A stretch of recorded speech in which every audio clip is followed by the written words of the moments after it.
For every city you burn, I'm gonna build one high.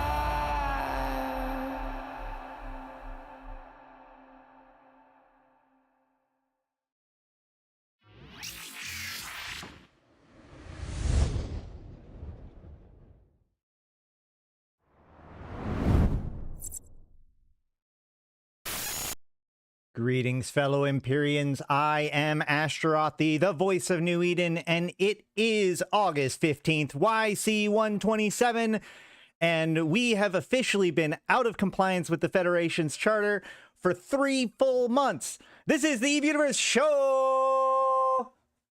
Welcome, guys. How's it going? Oh no, I probably pegged a little bit on that one. All right, whatever. So we have a lot to cover. I do apologize. It has been a while since I streamed. My plan was to actually make more content during the summer. What a fool was I to think that having the summer was going to give me like more time to focus on this. I've had lots of stuff going on. It also, like, with it being so hot, I had my son here and everything. So I do apologize, but we are back and we have lots and lots of stuff to cover today. So buckle in, like the stream if you can. If you do enjoy my stuff, I'm going to say right on the outset, please consider subscribing to the channel, first of all, so you can get the latest news when they come out. And if you want to, you can also become a member on YouTube. That gives you early access to edited materials, access to my supporters only chat. You can also pick up some merch, including this software developer not equal tech support t-shirt, which there should be links for that down below, etc., etc. Okay, all that said, let's jump into all of the different stuff. We are going to probably be jumping around between stuff today.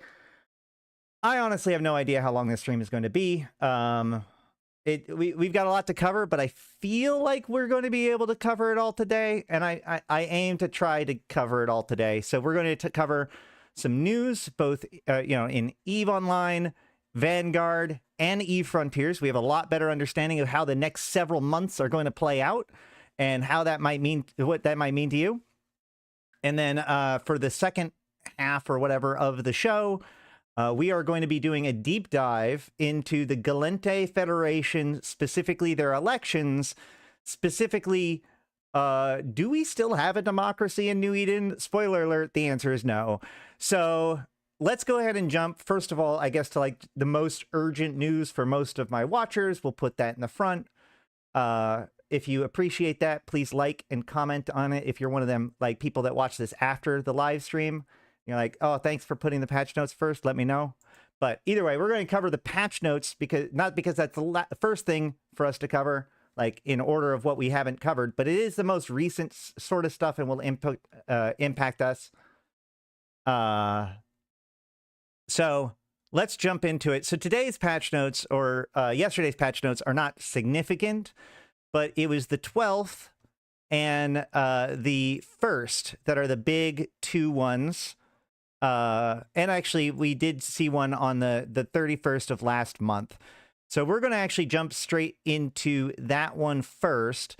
So when we were last talking, one of the things that have been going on is this idea of pyrite, right? This has been something that we've basically been covering all year, talking about it through the MERs and through like CCP Okami's posts and stuff like that. So during I think it was the Revenant large update, there was an attack on several issues when it comes to mining. In particular, I think it was the Revenant update was more focused on the nullsec ores and nullsec mining sites, etc.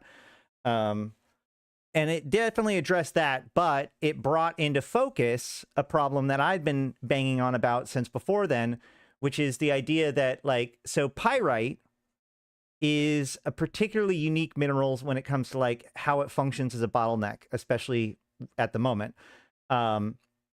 So Veldspar, tritanium, is normally like the high-sec material. Tritanium is required in massive quantities in all kinds of things. And the nice thing is that Veldspar itself comes with just solid tritanium. So compressed dense Veldspar becomes this really great way to import and export tritanium to and from places. Pyrite has several different sources of minerals, but don't quite have as pure of a source in the same way that tritanium has. And also historically, tritanium has been like the darling of high-sec mining, right?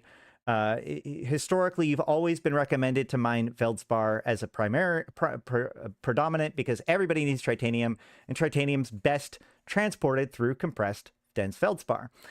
So, but the other thing is that, you know, we noticed this a while ago in like the shift of focus. When we were doing manufacturing in low sec and other places outside of high sec, there were people that had significant pyrite shortages. And what's curious about that was that pyrite is one of the 2 slag materials that come from R4 moons. So when you mine R4 moons, about half of the value that you get is for the R4 reactables, which are used to make auto integrity preservation seals and reinforced carbon fiber and all that, like all those reactables that are used in battleships. They were added to capital ships. I think faction ships still require those doodads too. So, you know, basically all of the R4 moon goo in different portions and whatnot get reacted to make the different stuff for faction ships, capital ships, and battleships, right? And so as a consequence of this, everybody's kind of running their drills on their R4s because those reactables are valuable. But about half of your material comes from pyrite and mexilon, which is high-sec minerals. And most of the R4 moon miners are in high-sec. So you just get this giant, we have this giant glut of pyrite over here where people have a bunch of pyrite that they don't necessarily need. And you have these shortages of pyrite elsewhere for people that may not have like secure supply lines for it. And like this trade was always kind of less perfect than, say, the Veldspar trade.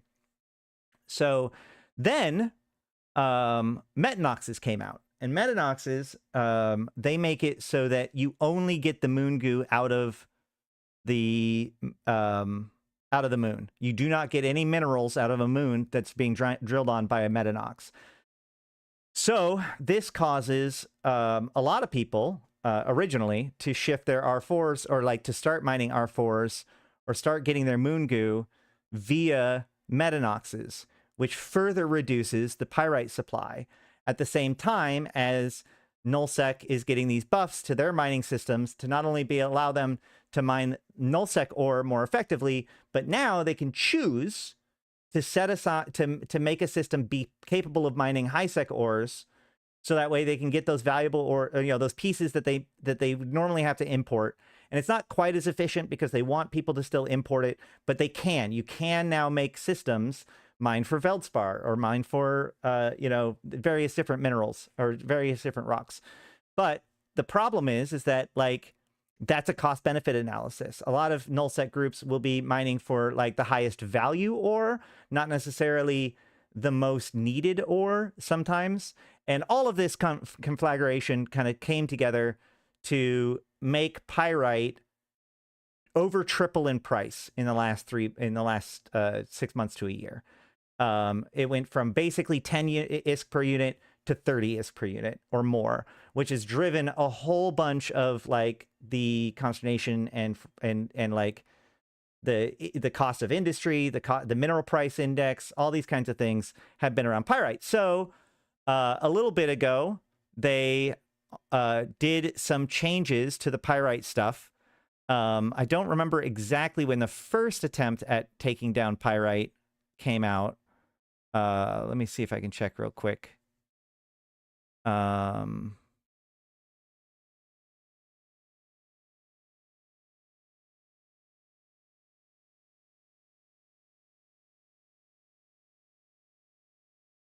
It wasn't that long ago. It was like so here it is. Yeah, so right after FanFest, during FanFest, this was a big piece that was talked about. So shortly after FanFest, July 24th, they post their big like post FanFest update. And one of the things that addresses is pyrite, right? So you can see here, they increased scordite pyrite reprocessing amount by 10%, and they added improved Mordunium pyrite reprocessing by 5%. So two of the major sources of pyrite. Scordite is the main, like the high-sec ore, and then Mordunium is one of the special ores that were introduced a few years ago to go into border systems and AO blue star systems. So as one of the natural alleviations when they switch things up to make it so that certain minerals can only be gotten in high-sec, certain minerals can only be gotten in low-sec, and certain minerals can only be gotten in null-sec, there are actually these special sites that appear in null-sec AO blue star systems and in systems on the border between two different bands of space. So like, for instance, Valor borders Old Man Star, and Old Man Star is a low-sec system, Valor is a high-sec system. So both of those systems can spawn these special border ore sites.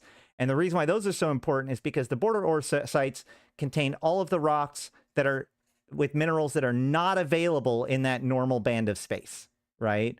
So you can actually get null-sec ore in high-sec, et cetera, and so these become like really valuable sites. And Mordunium is the pyrite rock for those sites. So this was like their first major strike about it. They're basically, so they changed the DNA effectively of Scordite, Mordunium, just making it so that if you had those rocks and you reprocessed it after this event, or after this patch, you would just end up with 10%, 5 to 10% more pyrite, depending on which one it is, right? And then they also increased, they did some tweaks on the null-sec side of things, but this was more surrounding mercoxit, not pyrite, okay? But as CCP Okami even pointed out, this didn't actually fix anything. It did seem to like stem the overall growth of the value of pyrite. It started to flatten out, but it certainly didn't bring the price back down. And remember that like pyrite is as of right now, or like as of this time, about triple the price that it was before, which is a pretty, like 10 ISK to 30 ISK may not seem like much, but like it's as a component to your materials for building most of everything, a 300% increase is absolutely significant. So, what was this? Wasn't it when Legion dropped? Yeah, basically. So this did, I think, help kind of break up some of those hordes. I know we sold a lot of pyrite during this time, but it didn't actually affect the pyrite cost. So that brings us to what happened more recently. So then at the end of last month, so on the 31st of July, oh, that would have been June then. June, July, August. Yeah. So June, sorry, was when that balance happened. July, I know my months, I promise. July, at the end of July, was the second major overhaul of pyrite. So this is on top of the previous one. So Scordite, once again, gets an additional 10%. Hey, what's up, bad boy? Scordite gets another 10% improvement on top of the previous 10%. Mordunium gets another 10% improvement on top of the previous 5%. And then now small Mordunium deposits are going to appear in faction warfare low-sec systems. So rather than only on border systems, now these rocks will spawn anywhere in faction warfare space as an uncommon site, just like you would see Nice or whatever. And these are only Mordunium deposits. And medium Mordunium deposits will now rarely spawn in 0.5 systems bordering low security space. So in those border systems, we'll actually get medium Mordunium, which is pretty crazy because like, so small, obviously there's going to be less stuff to it. So, and it's low sec. So you kind of go in there, mine it really quick. Oh, is it it is non-faction warfare. My bad. You're right. Thank you for that correction, Havoc. It is non-faction warfare low sec systems, which is actually, I think that that's actually better. Thank you. Because this makes it so that, like, one of the things that low-sec has difficulty with is the systems that are non-faction warfare low-sec have a lack of identity. So this does help give a purpose to non-faction warfare low-sec. I'm not saying it's like a fix to anything, but that I will agree that that makes a lot more sense than what I was saying originally. But once again, in low-sec, like your mining of it is going to be pretty much a smash and grab. You want to get in and out as fast as possible because time is ticking and the space is dangerous when you're in low-sec. Medium is going to be, or a 0.5 system is going to be a lot more chill. And so these border systems, not just any border system. So like Valor, as we mentioned earlier, is like now a 0.8 system, not a 0.5 system. So theoretically speaking, Valor should not qualify for this. But there are some other systems that are adjacent to low-sec that are also 0.5, a lot of them, actually. And so now those are going to get medium Mordunium deposits, which are like this fresh, giant influx of pyrite, which I would argue that likelihood this is actually going to become something that people want to just compress and sell as a mineral instead of, or as an ore instead of as a mineral. But we'll have to see how that plays out. But so what we're seeing is a second wave of trying to get pyrite out there, right? And we see it both in, once again, changing the DNA, but also taking those rocks that were added in to kind of allow them to spawn in weird spots and adding the further spawns of those outside of the border ore and the AO blue ore, which is pretty interesting. I do find it interesting. They could have easily have made a Nui to News about this, especially since there was some news about the discovery of these things. Mordunium in particular is named after Mordu's Legion, one of the groups of Upwell that helped discover these new rocks, but they didn't do that. And then the next day, we see the medium-sized Mordunium deposit will now rarely appear in low-sec non-faction warfare systems instead of small Mordunium deposit as it was meant to be. So they upgraded the ones that spawn in low-sec, and they also added the small one into 0.5 systems. So now both sites will spawn in both areas, non-faction warfare systems and 0.5 systems that are bordering to low-sec. And that was basically that patch. So this was a big fix to pyrite. In fact, I'm going to log out this account real quick and switch over to my Jita alt real quick.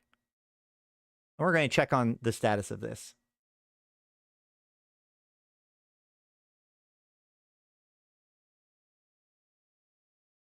Most of my pyrite is in gray loot from null ratting.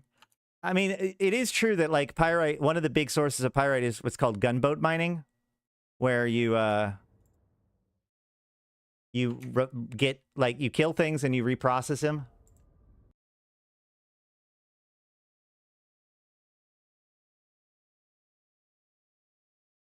It's also, yeah, it is worth noting that, like, it isn't so much that players are hoarders. I'm going to just defend myself. It's not so much that I'm a hoarder, although I am. The problem is that, like, for several years, I was mining a moon for the reactables. And so the pyrite just kind of went into a pile of, like, I don't know. Anywho, let's go ahead and look at the current state of pyrite then.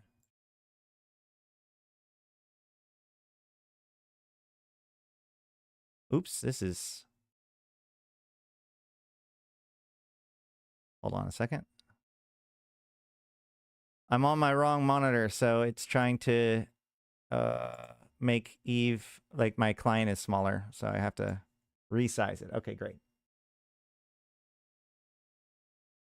So if we look at pyrite now, that it's been like a week or two since then.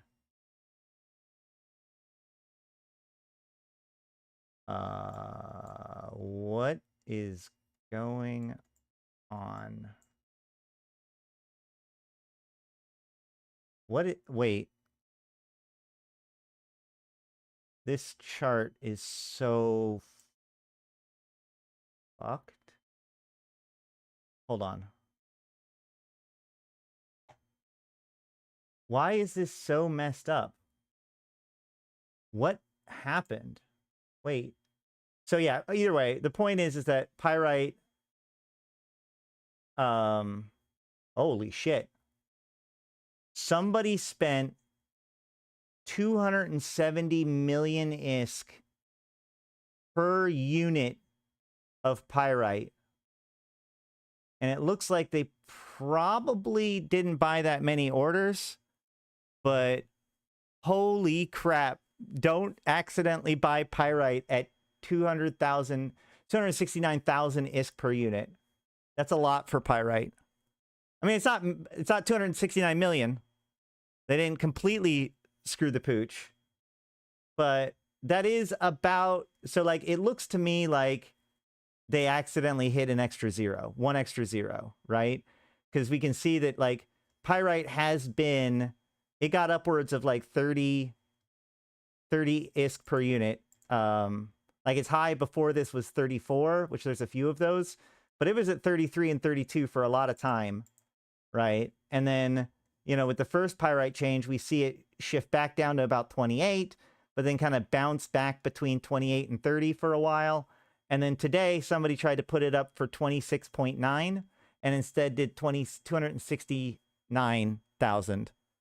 So, I mean, there could be regional stuff too, but I mean, that just explains why the chart is just totally borked right now. But see if we can we go like that, and then does this work if we, no, like it just totally screwed up the graph completely. But yeah, so it looks like it, well, it's just one extra zero, right? It's one extra zero. 26,930 ISK becomes 269,300. Whoopsie. But its low is 23. So if you look, that's the lowest that the low has been in a while.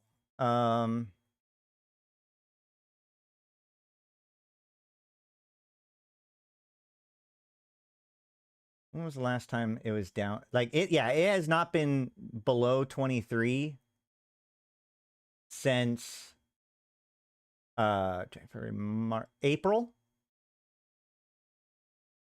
So for almost 3-4 months, it hasn't had a low this low. So even assuming, even with this giant manipulation of the market by somebody accidentally ordering something for way too much, we can see that like the low is still really low, lower than any of the previous lows. And so we can also go to the market data and see that like right now, it's still sitting at basically 29, but that is down slightly. It definitely isn't like fixing it. It's still 3 times as much as it ever was, as it was a year ago, right? We can even go to price history and see that the lowest high that we had was actually not that long ago. Hold on, we can change this to 1 year. Yeah, so this time last year, it was literally a third of the cost for pyrite. And just so we understand, like if we go to, let's look at other minerals real quick. Yeah,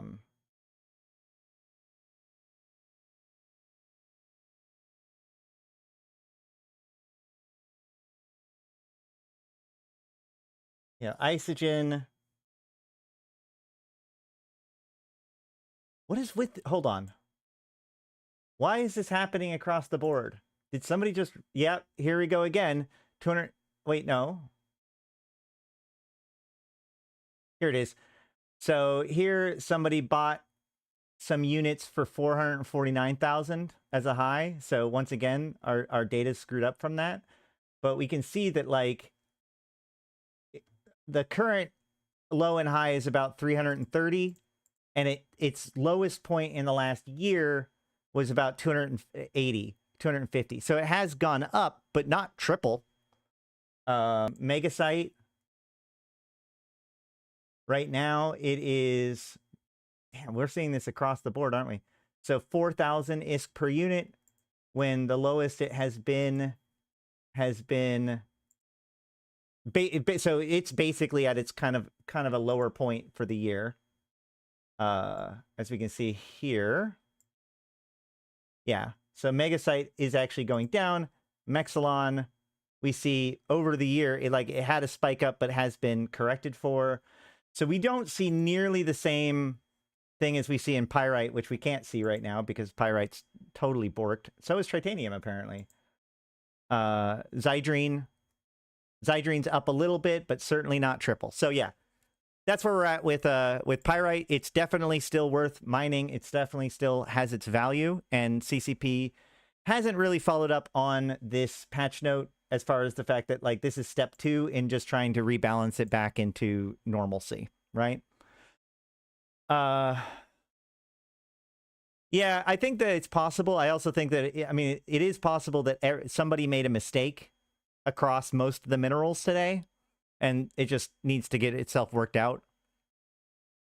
Any rate, so then on the 12th was another major change to the game. Not that major, but like small quality of life and good,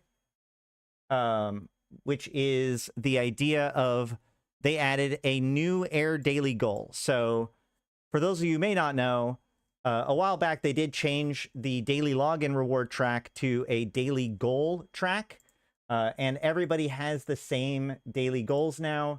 So you can hold on. So you can go into your activities, right? Yeah, to your opportunities window, and you'll have your daily goals for the day, right? And so these daily goals are the same for everyone.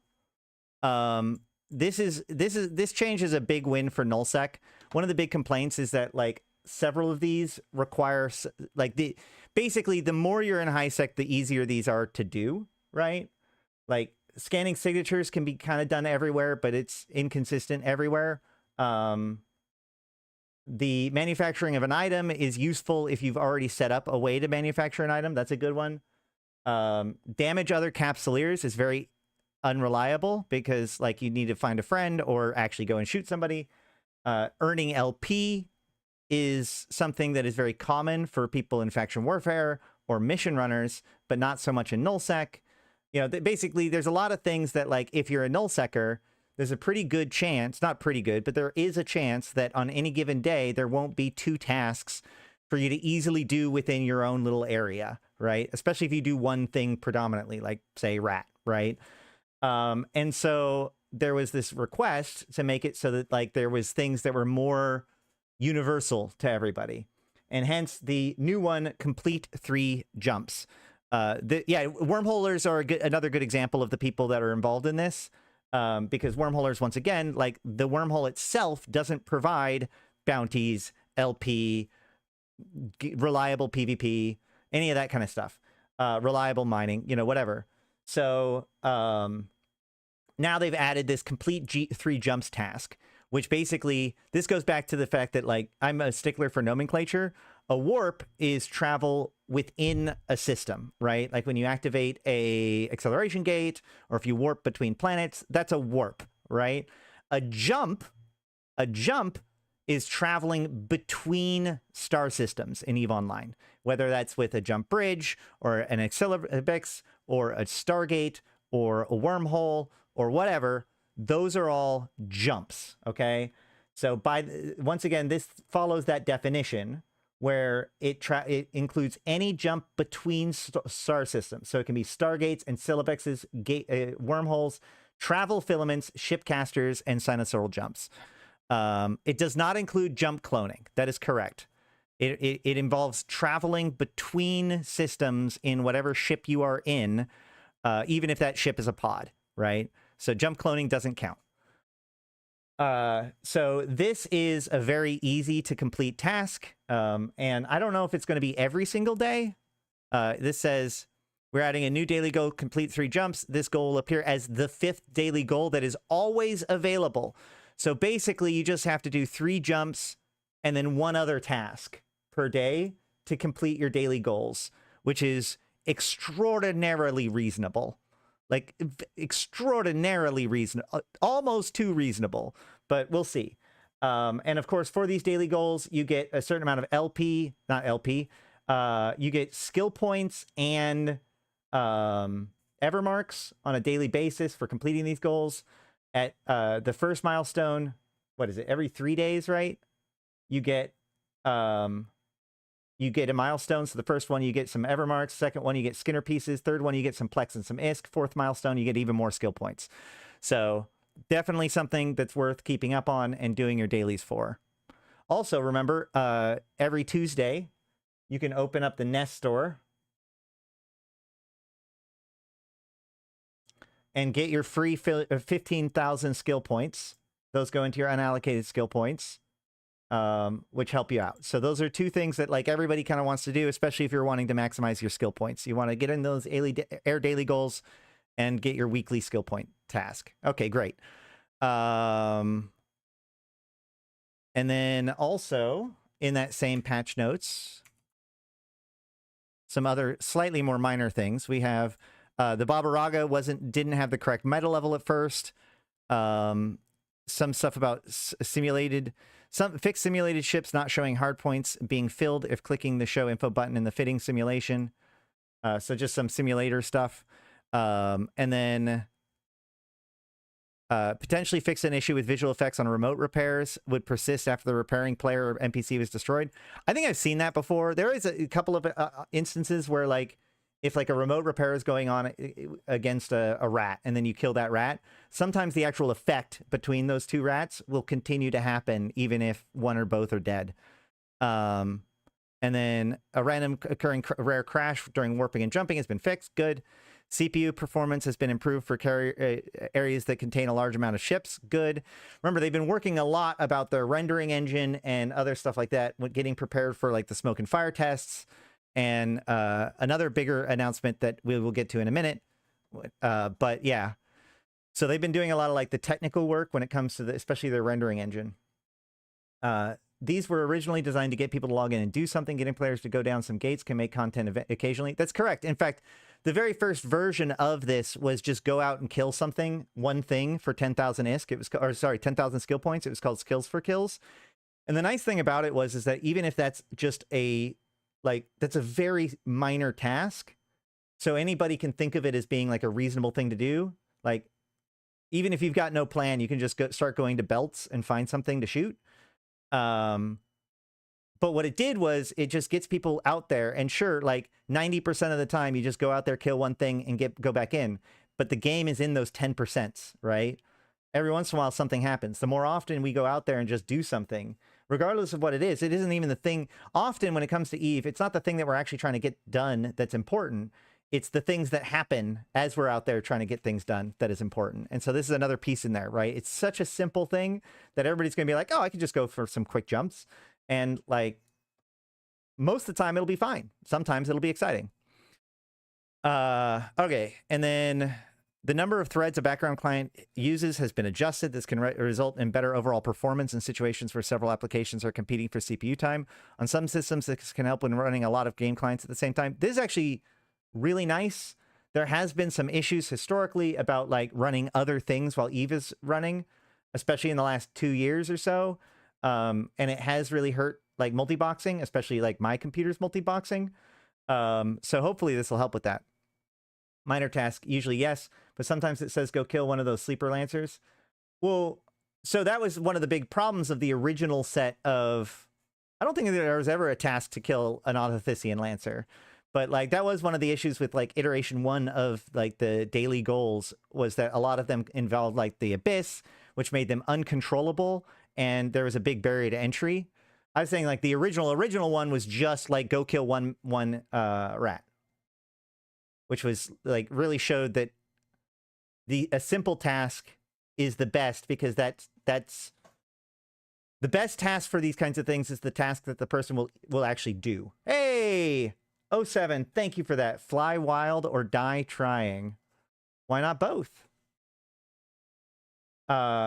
Objectives give players direction, doesn't dictate their journey, something more MMOs need to learn. That's true. Yeah, exactly. And that was something that it's taken CCP a long time to learn that too, where it's like, yeah, it's about player-built stuff, but giving us things to do, like objectives or achievements or whatever, is actually really good, because by giving us a task to do, now we can choose to do it or not do it, or work against it, or, you know, whatever. So it's an interesting choice.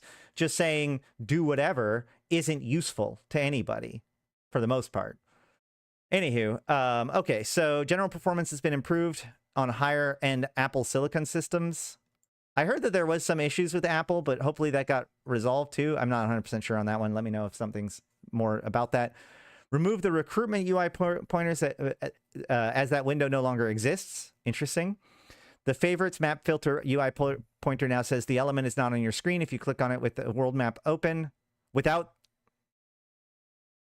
the world map open, and no favorites set instead of leading to random places. Oh, I see. So like there is a favorites area of the map filter UI, but it only appears when you have favorites set. So if you didn't have favorites set, the pointer was like tweak out, and now it just says you don't have it. Fixed UI pointer tooltips being duplicated if the window did not have enough width to display the full pointer name. Cool, cool, cool. And then today's patch, very simple, fixed not being able to use my board my Corvette button if you just logged into a station without changing ships or undocking at some point earlier.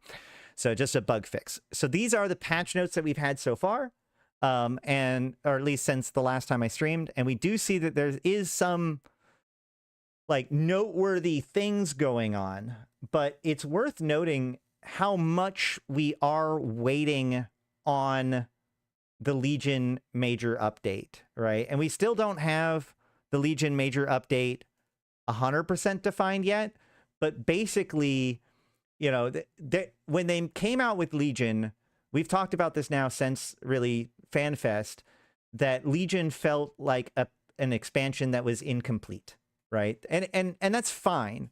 In a way, Revenant was also going to be that way. Or was that way, where like when Revenant first came out, it was like, oh, it's Drifter stuff. And we're like, but wait, the entire expansion has nothing to do with Drifters.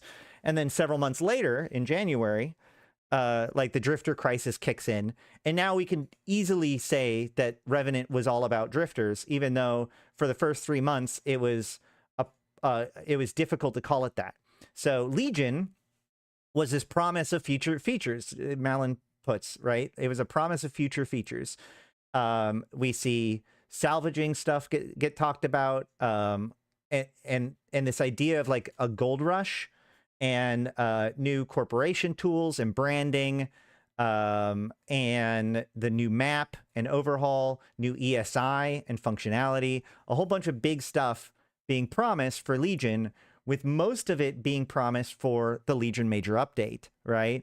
And while we did get a really good, like, little things patch, as it were, which we kind of covered before, and we have gotten these, like, balance tweaks, we have not seen a realization of that stuff. And that's because we are still waiting on the Legion major update, right?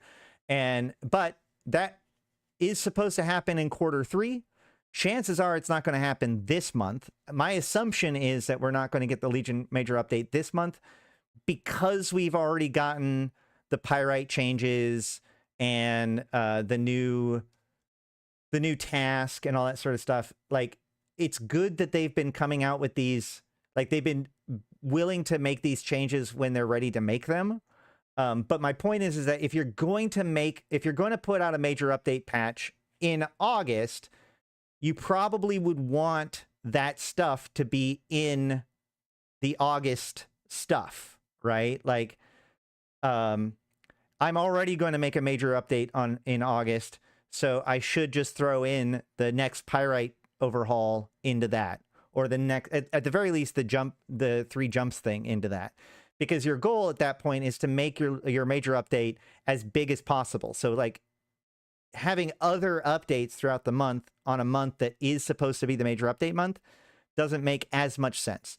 And the end of Q3 would be next month. So my prediction, or like I assume, that the Legion major update is going to happen next month, where we're actually going to start seeing a lot of these things that we've been looking for, right? And so that's one of the reasons why we're kind of talking about this today. Today is very much about like, well, the summer has been pretty quiet, as Malik predicted, but whether or not, or what's coming, like we have gotten a lot more information about what is coming across the board.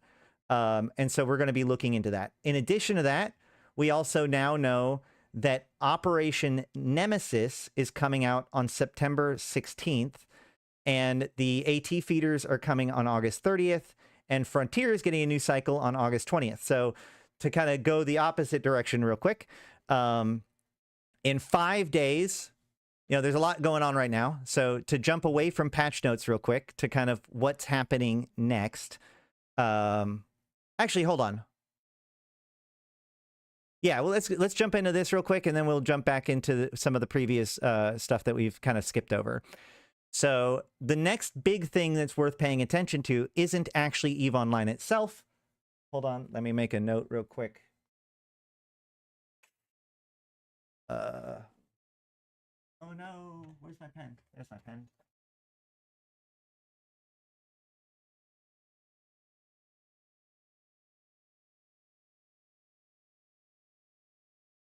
So let's talk a little bit about EVE Frontiers. We showed off EVE Frontiers. This was the first cycle that allowed us to talk about it without an NDA. We played around with it for a while. I thought it was pretty good. A couple streams, people seemed to like it. But to be honest, this cycle really felt like it was intended to be very restrictive as to how far we could grow. It took the hardcore nature of the game kind of to the max. And the biggest piece is that it felt like it was getting to the point where the game is supposed to be something that you like build a community together around. But at the same time, there was a lot of pieces missing. The biggest one was, I know, right? That was my attitude. They named the cycle after me. I'm so, it's so thoughtful. But no,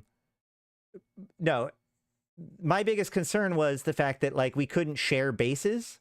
So we want to get out into space and build our own like space, or like our own like base. I don't know how else to put it. But like I couldn't give you permission to use my base. We couldn't like the overall like collective ability to work together was stymied. And at the same time, like past 1 or 2 steps down the progress trail, it exploded in how much you would actually need to build. So it almost felt like there were group projects, but without the tools for group collaboration. I do know that there were some people that really pushed for it and did quite a bit in this cycle. But I'm just explaining why I didn't get too much deeper past where we were at. So the next cycle's coming soon, on the 20th. So cycles, it should mean that they're wiping the servers and starting over again. I haven't actually read this all the way through, so let's go ahead and look at it. Cycle 2 brings with it dynamic new missions, in-game events, and a chance to uncover echoes of the past. So this is like a bigger, almost like a bigger lore update, which like the lore of the game is actually super interesting, and it's kind of sat there in the background and like reared its head a few times. But yeah. So at the heart is a focus on fixes that bring added stability along with quality of life updates that improve the overall game experience. These provide the foundations for us to introduce more content via the mission hub and in-game events that will start to uncover the mysteries of the frontier. This cycle depends on what we built on in cycle 1. Expanded missions and events will challenge you to explore further, unite faster, and prepare for what is to come. Each week of the new cycle, new missions will reshape the frontier. So that's going to be something that we should... This is actually a reason to encounter, engage with it on an ongoing basis. That's cool. Uncover secrets, rebuild hope, and confront the unknown. What you choose to pursue will echo long after this cycle ends. Interesting. Other updates include a redesign of the small gate assembly, which will be available to build. These are smaller, cheaper stargates with less range that facilitate connections between systems. This is a big thing where like player-built stargates is a big piece of Frontiers, but then in cycle 1 of this iteration, I can't remember. It's like cycle 1 of phase 5. I can't remember exactly what phase or whatever it was, but like in previous phases, stargates were a lot easier to construct. And so like we got these really awesome networks, eras, thank you. We had this really awesome network of stargates to be able to get around pretty comfortably. But then in cycle 1, this one, they made stargates very complicated just by the size, the amount of stuff that it takes. Oh, it was it was phases. Now they're called eras. Thank you. So this phase made everything above a certain tier very hard to build because the pieces that required to build it were big and therefore didn't fit in a lot of cargo holds. And you had to have a lot of them, and you had to like have all the materials in one place in order to build the big thing. So like the idea of even building a player Stargate, I haven't paid that much attention into this cycle, but like it would be a Herculean effort under the current existence. So the idea that there's a lower tier one, very good. Broadcast terminal will be introduced, delivering transmissions that will update players on news and events, revealing how new insights into what lies beneath the frontier silence. I actually really appreciate that. That like now I'm going to, yeah, cargo management was so frustrating in the current cycle, but so I love this idea that like I'm going to build a broadcast terminal in my site, so that way I can get the latest news and weather from things. We could really use something like that in EVE Online. I've said that for a while, that like I kind of want like a newspaper that pops up when I first log into EVE that uses like what I'm interested in or what I flagged myself as interested in, and kind of creates a feed of like the latest news about stuff. So hopefully that goes well. We'll look at that pretty critically. Grace will reset at the start of the new cycle. The leaderboard is leveled, and the top spots are yours to claim. Earn grace by playing as you would normally and by completing missions, recruiting other players, or being part of the Frontier community. Frontier founders who earn grace in Cycle 1 will be able to claim EVE points for their efforts. A few weeks into Cycle 2, final grace totals for the first cycle will be confirmed. I'm not 100% sure what grace is necessarily. I'll have to look into that deeper. They've been building this kind of meta gamification of people participating in EVE Frontiers. We might have to dig into that more. Cycle 2 is your chance to start fresh in the frontier, discover more of its secrets and past beings begins to be uncovered, and the future starts with the future starts to be shaped. The biggest thing is that like EVE Frontiers Cycle 1, as far as I know, as far as I'm concerned, like the exploration portion of it was by far like the most solid portion. But like getting used to heat, getting used to jumps, and a lot of things were improved throughout the cycle. So like it would be better now than it was before, even if we started over with no changes besides what has changed throughout this cycle. But like it really seems like my concern is I'm not seeing anything about increasing our capabilities to coordinate and collaborate. But this is more focused on exploration and participation in the universe itself. So we'll have to see as we get closer to this. We'll be talking about this too. Yeah,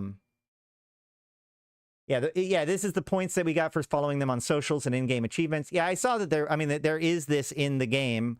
This was part of their meta website task thing, but how it's going to play to the broader spectrum is what I don't know. Finding things would still just jump into a system and look around. I'd like to see them develop a system that's like that, but different from probe scanning.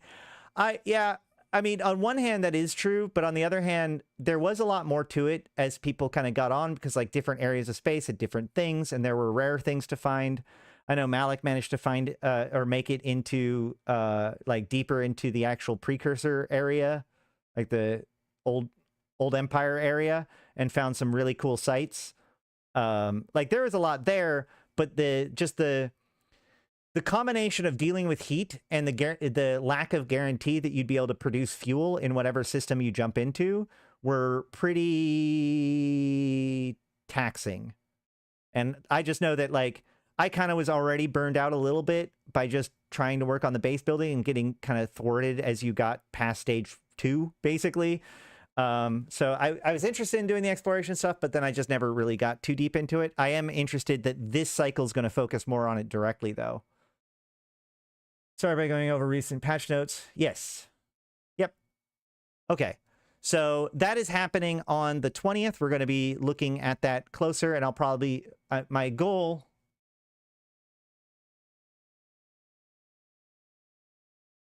is to do a stream on that day, just to check it out. I hope heat is more intuitive. Well, that's the thing. Like, they're not talking about changing mechanics too much. And I feel like they probably would have if they were going to. But maybe there was more talking somewhere. Fuel sadly has to be taxing. It's the foundation and monetization model for the frontier. Yes and no. So the thing is that the monetization model for frontier is actually largely based on more advanced fuel, because the fuel for the ships that were largely being used during cycle 1 was still like frigates and corvettes, which were still using like the water carbon fuel and didn't require rifting at all. Like that's the more advanced stuff. So the idea that there wasn't guaranteed carbon in any given system meant that you could just jump with your exploration ship and then just be screwed there. But they could ensure that there is always the resources to build water fuel and still preserve their ability for their monetization model to function off of fuel that requires like higher tier stuff like rifting. So, and there has been like throughout the cycle, this was probably the most discussed problem that came up, was the relationship between carbon and spawns and all that, all the way to the fact that like the sites weren't spawning correctly for the first few days and everything. So hopefully this will be an opportunity. Like this cycle feels much more like all right, well, the first cycle was fun and all, but there were some problems, especially in the early days. So we're going to just reset it and see whether or not we can make it better and add more exciting stuff to look at. And that's fair. That's fair. And so I'm just setting our expectation. I'm not seeing like, hey guys, we're going to start our space colony back then. And I kind of want to go into this with the right frame of mind, that this is going to be more of an individualized, like this isn't the time to create your big space, community out in the stars. It is a good time for you and your friends to dig into it and try to figure out what we can do. Well, cycle 1 was a massive change in like, so previous to that, previous to the current cycle, all serious manufacturing were being done inside of the structures, which means it was control of the space around those structures, especially the higher tier structures that ended up being like the most critical. So the game itself played much more like a traditional EVE game, where, you know, different groups like claimed those areas as territory and fought over those stations. Whereas this was a huge step in the direction of EVE Frontiers being a space colony game. But again, like now we are expected to be colonists, but we don't quite have all of the tools to like be collaborative colonists. Everybody has to build their own little space city.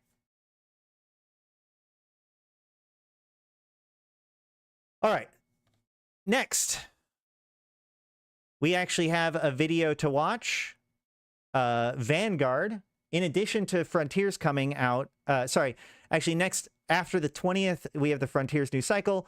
August 30th is AT feeders. And this is actually one of the interesting questions about like the Legion major update, right? Because any update that occurs during this time, from August 30th to when is the AT actually happening? Hold on. I just realized I forgot what like the actual dates of the AT, which they announced it not too long ago. Yeah, they're in October, right? So basically the feeders are going to likely play by slightly different rules than the actual Alliance tournament. And I think that that's fine. And if anything, I think that that actually like showcases the fact that the major update might happen in September, because that way, like the feeders get done in August right now with the current rule sets. And then the major update, it gives us time to process the major update, all of the changes, including balance changes. And then when the AT actually happens, everything's settled. People already know like the new world order as far as when it comes to how the mechanics work, you know, any changes to balance or anything. So that seems pretty clean as well. But yeah, so the feeders begin on the 30th. This time they are trying to do the Alliance tournament in 2 weekends, I think it is, total. So the feeders are going to be a single weekend. That's going to be worth paying attention to, just to see, A, Alliance tournament is always lots of fun, and B, the It'll be interesting to see how they execute it. Oh, is there a second weekend of feeders on September 6th and 7th? Okay, great. That still works because the entire feeders are going to be done. I know that there's a thing about things being compressed, like condensed. Did they take it from 3 to 2? I remember, I know they're trying to like compress the timeline and get things into less numbers of weekends. I don't remember the exact details about that. Hold on.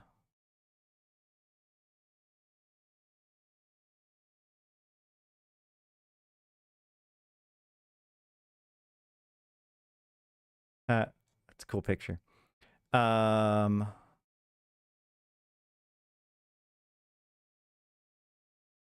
So the team rosters are going to be on the 29th of September. So, okay, yeah. So the feeders get done.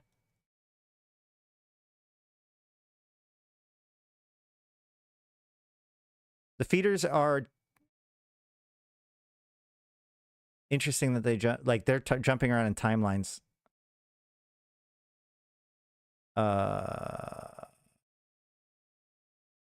Hold on.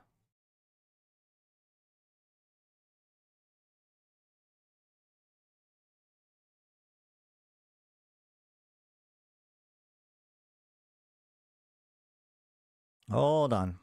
Here we go. Here's our timeline. So the 30th and 31st is going to be feeder tournament 1.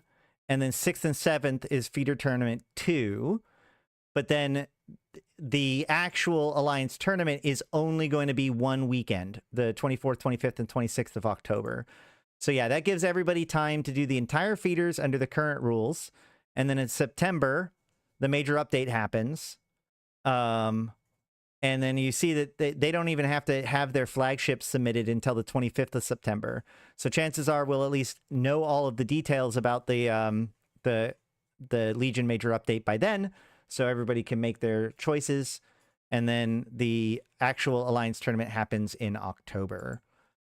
We probably should go over all of the rules and everything, but we have so much to cover today. I don't want to go too deep down that particular rabbit hole, but just know that the feeders are going to be happening on the 30th and the 31st, and I will be on Discord watching those. I probably won't. I try not to stream those just because like they do their own thing, but we'll do a watch together party probably on that time. I don't know. I'm up for ideas about how to cover the Alliance tournament this year. Then we have September 16th, Operation Nemesis Vanguard. So Vanguard has been pretty quiet recently. I think, was Equinox the last Vanguard thing? I think Equinox and Solstice was the last major Vanguard thing. So they introduced, is that true? I feel like did Revenant have anything to do with Vanguard? Was it was it Solstice? Hold on.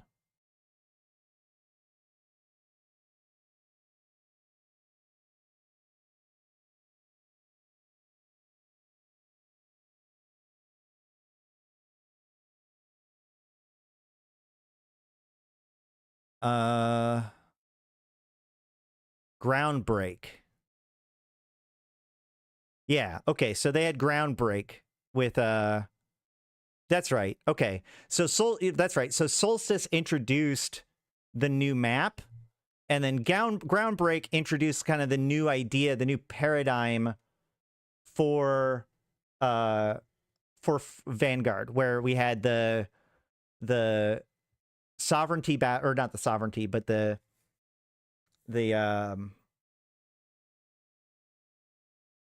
insurgency battles that were like 9v9 control point battles, and then there was like the open world, open contract areas, which was all 4 of the maps, where there was like both maps, but like 2 different versions of each map.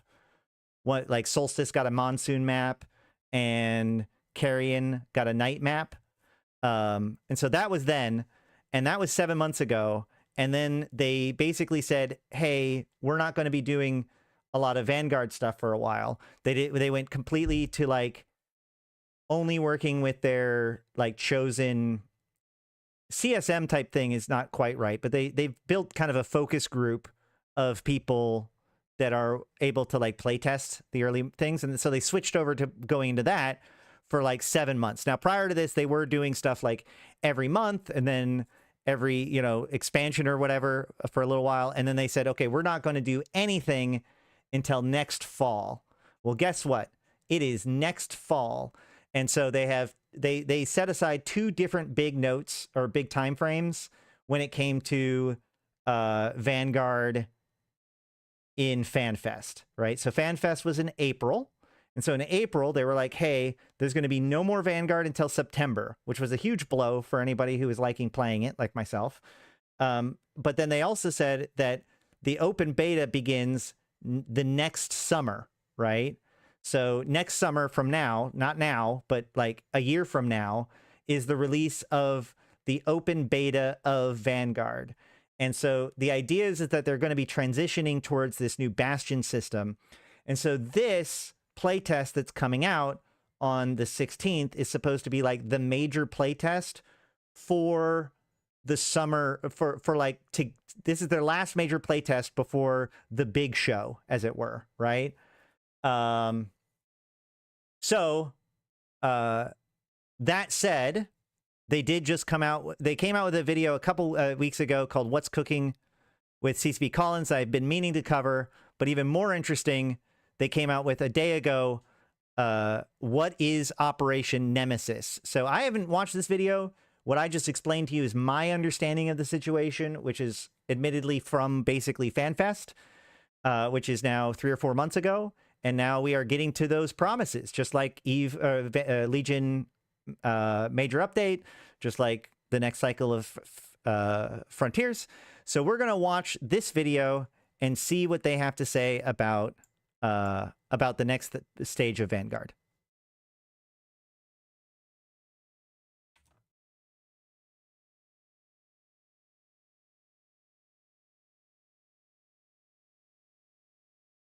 Fun fact, when something has a lack of name for something, it's called a lexicographical... oh, shoot. Is it muted? It is muted. Thank you. Well, then I will start over. It really sucks when you don't have a name for something. For the podcast. Yeah, like, it's just a Vanguard podcast or something like that. When we were running it before, we asked the community what they wanted it to be called. And I can't remember what they said they wanted it to be called. So, fun fact. So when something doesn't have a name, when there isn't a name for a thing or a concept, that's actually called, there is a word for when there isn't a word for something. It's called a lexicographical gap. I digress. Welcome to the podcast that we can't remember what you wanted. So this is like one of the main community managers, I think, for Vanguard. This guy is one of the main designers for Vanguard. I'm sure they'll introduce themselves. And then this is CCP Ritati, who is one of the main like developers for EVE Online, or like top dogs for deciding in EVE Online. He's the ecology guy for the most part. He also came from Dust 514 originally, or at least not Dust 514, but like working on Project Legion. So he's been involved when it comes to these shooters for quite some time. Let me just make sure the volume to be called. We're counting down to Operation Nemesis, kicking off on September 16th. I'm CCP Monty. I've got CCP Ratati and CCP Collins with me here today. Oh. Hello. Guys, where are we? New place. This looks... Well, I don't know. Some mysterious bunker in London. So it was really interesting. Last time I visited, we did something, and we kind of went into the cupboard and found, there was a white wall. We stuck a plant somewhere, and we got... And then I, go back to my humble belongings in Iceland, and I come back, and I'm in this... New conspiracy theory just dropped. They called the Legion expansion the Legion expansion, so that way when people Google EVE Legion, they get that instead of things about Project Legion. Posh London office where everything is very elegant. Very mahogany. Yeah, we've leveled up. Yeah. We didn't have to go around and steal every plant that was in the office to put behind us. Yeah. Yeah. I actually think we did one recording at Dev Chat where I was out of focus the whole time. That was actually here too. Was it here? Yeah. That's great. I was in the sofa. Yeah. This is going to be 10 times more funny when he realizes that he's not in focus right now. No, but Special filter for old guys. yeah, we're doing this for you, Ratati. But Why I mean, is this glitching it's so much? What is short. happening? Time's running out. Operation Nemesis is almost upon us, and Hold on. time's running out. Operation Nemesis is Okay. almost upon us, and just to kick it off, CCP Collins, can you tell us a little bit about? Okay, so hold on. So the stuttering isn't my computer. That's just the recording. Okay. I was starting to have a freak out. what is Operation Nemesis? It's the next battle. This is it. It's a war. And I think for us, like if I'm talking from a dev perspective, it's a real big leap for us before we jump into early access next year. There's a lot of the vision of what we want this game to be like when we are live that we're baking into this. The narratives that we're even starting to tell now, which is really cool.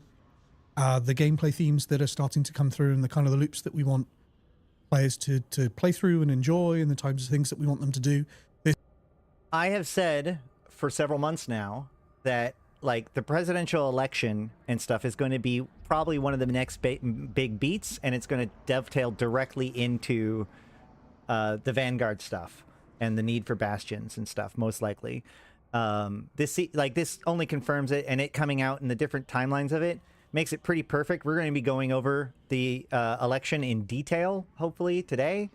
But just remember, like that, what he just said when it comes to the stories that we are starting to tell, right?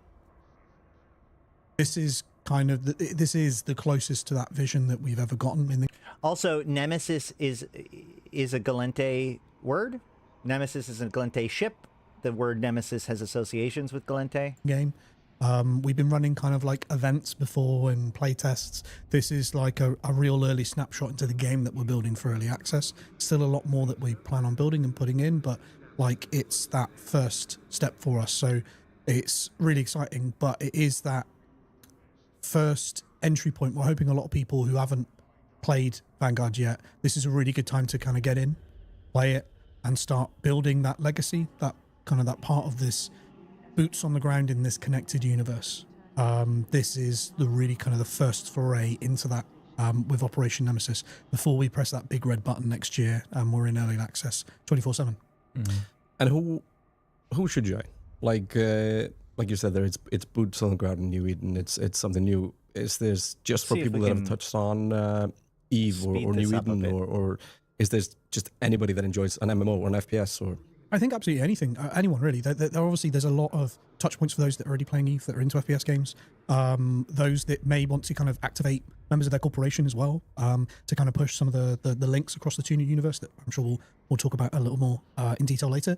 But anyone who's just interested in MMOs and FPS games, this is kind of the game that we're hoping when we talk about MMO FPS, we're starting to build towards the game we always thought like is the dream version of an MMO FPS. There are a lot of games that have kind of got close, that's kind of scratched the itch, or they call themselves an MMO FPS, but really they're just like an FPS with a lot of people in it. This is like an MMO FPS, a lot of MMORPG stylings and callings and systems that we have in the game, and how people are going to interact with each other, how they're going to move through the universe are all, we're not sitting around and looking at Call of Duty and Battlefield for inspiration on those kind of things. We're looking at games like, World of Warcraft and PlanetSide and going, how does it work in those kind of games? So that is to say that we're building an FPS game where we're sitting in meeting rooms going, well, this feature in World of Warcraft works like this. That's the kind of game that we're building here. So I think anyone who's interested in an FPS and an MMO and you want to put those hands together, this is the game for you. And this is why we're doing this so early. We are in pre-alpha. Get in, play the game, tell us what you think is great, tell us what you think is shit, and we'll continue to keep improving the game with you with us. yeah, remember to @CCP Collins on. That's concerning. WoW is basically is barely an MMO anymore with its heavy focus on instance content. Well, I mean, I don't think I think that anybody who's trying to build an MMO should at least be examining WoW for both its good and its bad, right? And the relationship between instance content and open world interaction is actually a really critical one, especially in a thing like this where ultimately planets are going to be instances, but like how they relate WoW is a theme park, though. But so it's worth noting that, like, CSP Rutati, I believe, was actually the one that said this. Like, when Legion came out originally, when the playtest for it came out, and then they decided to delay it, they said that the reason why was because they needed to work in more RPG elements. So I would think about it more that way. But they don't seem to be building a theme park from what I've been seeing, right? I think that his point is more that... So, like, the big question is like, this was something that, like, I had a discussion with a friend of mine a while back. Is Diablo 2 an MMO, right? In essence, like, at any given time, you can only ever be playing with up to 4 people. But because everything's happening on BattleNet, and, like, you can communicate with people in the public chat rooms and stuff, and then join into groups together from there, that it actually has a certain amount, like, it is one massive universe that you can only be, like, engaged with up to 3 other people at a time. But it is a bigger thing. A crazier one was, I think it was Josh Hayes made an interesting argument that Dark Souls is an MMO, because in Dark Souls, people can come and invade your area, your game at any time, for good or for ill. And so it is actually an MMO. However, it's an MMO that is about isolation. Like, the themes of Dark Souls is isolation. So an MMO about isolation looks like Dark Souls. So the idea of an MMO is just the idea that, like, there is no real boundaries between people. There's not, like, sub-games or rounds in the same sort of classic sense, in the fact that it's like, outside of those rounds, it doesn't really matter. League of Legends, not an MMO, because even though you're engaging with the community broadly, each individual map is completely independent of any other match.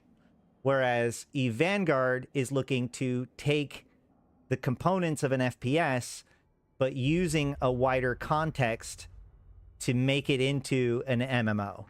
Does that make sense? I'm pretty sure that that's kind of where they're going with that.